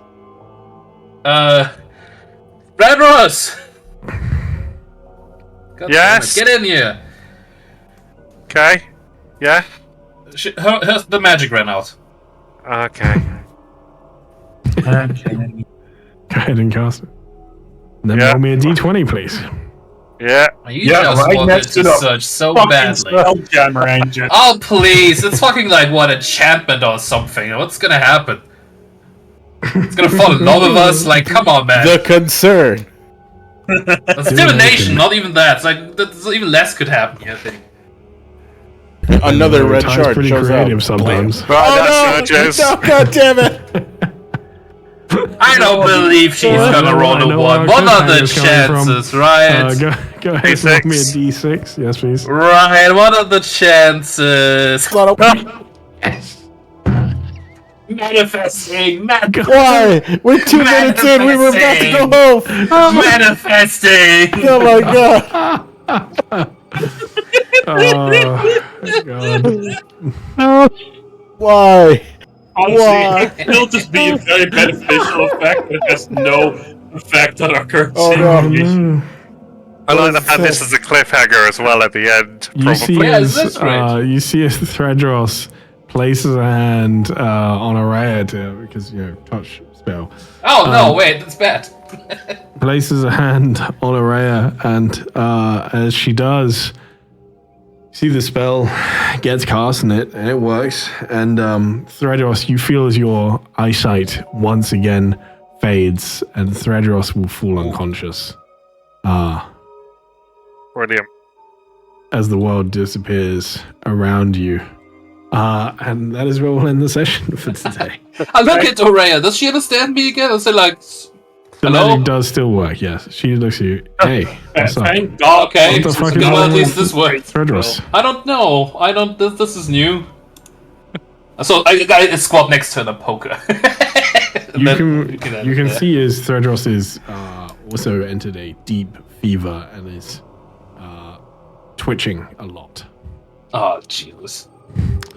And that's where we'll end the session for today. Brilliant. Good work, everybody. God damn. Oh dear. Die for that one. All right, Eva, give me a star and a wish for today, please. Yeah, Sar, definitely Jurgen trying to bash the crystal. It's like 80% sure that wasn't going to work. Hey, there was a 20% chance I was gonna win it. Yeah, I wouldn't take those odds, though. As for a wish, I want to get back to the material plane. I will say you will get there almost immediately next session, probably. Threados roll another surge. Oh God. It had to be right at the end. As a mini one, I wonder how Stabby's gonna react to this. Like not being I'm have not access being to here. this. Yeah, Yeah, but not being here. Yeah, I feel like Yumi could have done a lot in this place, in this small 2-session place, but we'll never know. Jurgen, give me a star and a wish. God damn. I give my star to Tedros for literally being like, these entities, these things of great great knowledge and understanding you cannot even comprehend or talking to you, and you're just like there, okay, yeah, sure, all right. Sure. Can I go to the loo now or get my cuppa? Yeah, I fucking loved it. Autistic Tedros, yeah, it's great. I full on understand it. I get that feeling too sometimes. I'm just talking with regular people. As for wish,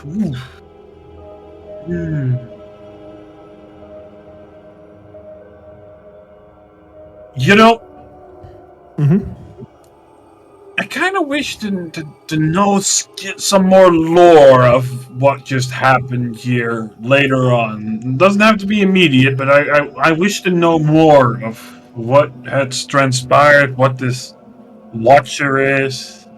Like it's very interesting where we just wound up. It almost feels like we wound up on the other side of the astral plane, essentially, with Sea of Ash. Jurgen, the knowledge barbarian. I do want to know some things, goddamn. No, it's not allowed. You're a barbarian. Oh, that's so mean. Barbarians are not allowed to know things. What? Yeah, no, of course you can. There will be plenty of chances to. Thank you. Thredros, give me a star and a wish. Star goes to. I kind of like Melgak having to be the kind of dad of the. Well, I mean, he's the captain of the ship, so it kind of fits. Kind of making sure everyone's behaving themselves and be like, no, you can't rub Yumi onto the crystal. Get your ass back onto this boat.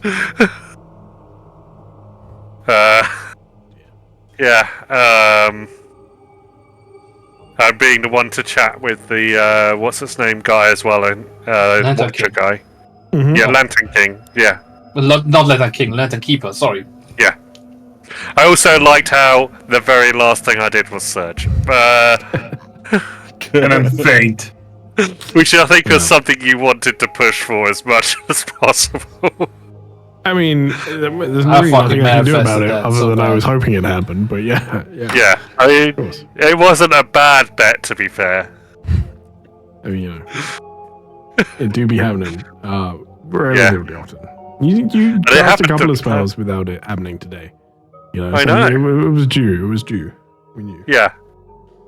And then my wish is that Yumi is conscious to be able to to be able to discern everything and listen to what's been said and everything. Because I'll probably debrief this to Yumi. At least the thing I saw in the crystal. Yeah. Paraphrased, of course. Can't say it word for word quoting. I do feel like Yumi's gonna just walk back in and be the one, on the other end of the chaos for once. Lovely, thank you. And then Melgat, give me a stone of wish, please.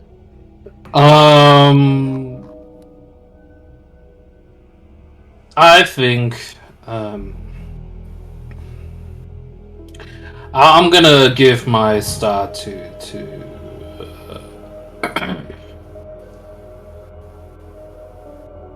I'm gonna give my star to Threadrose as well. I think with all the awkwardness, it was still very good roleplay.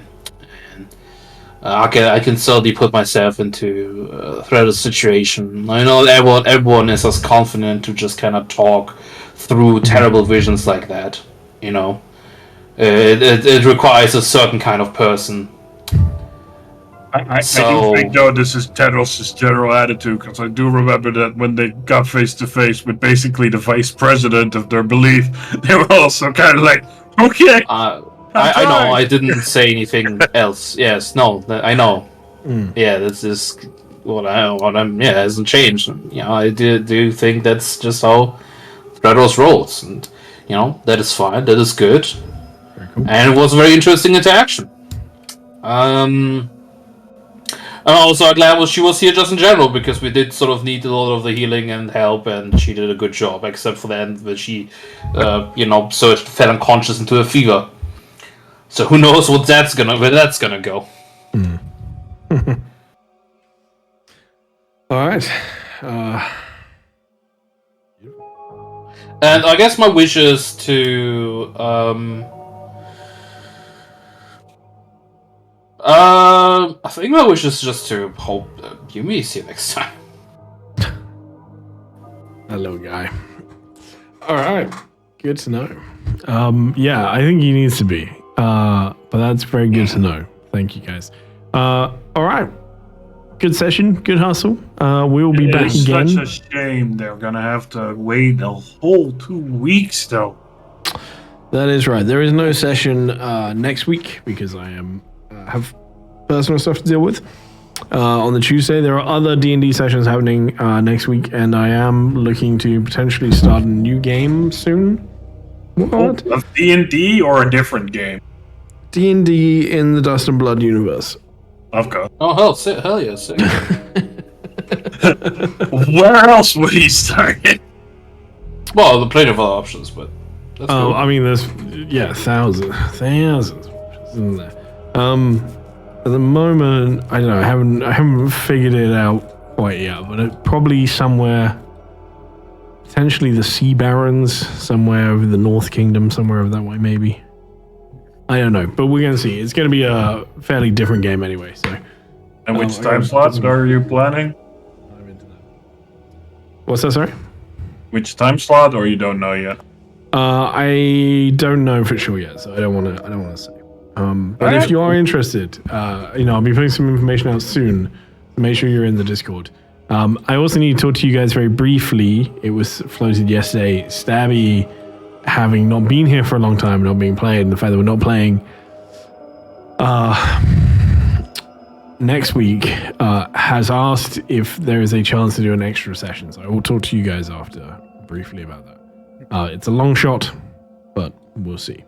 But for now, we are going to go raid. We're going to go raid the wonderful people over at the Wounded Warrior Project, because they're great. We love them. We're going to support them. So please do go raid. They are playing the Fourth Age. So they're playing Lord of the Rings based TTRPG at the moment, and obviously raising money for charity and stuff. So throw them some emotes. They're great people. Send them some love. Throw them to Still That Cheese. And yeah, thank you just everyone for being here, and we will see you again next time. Have a wonderful night.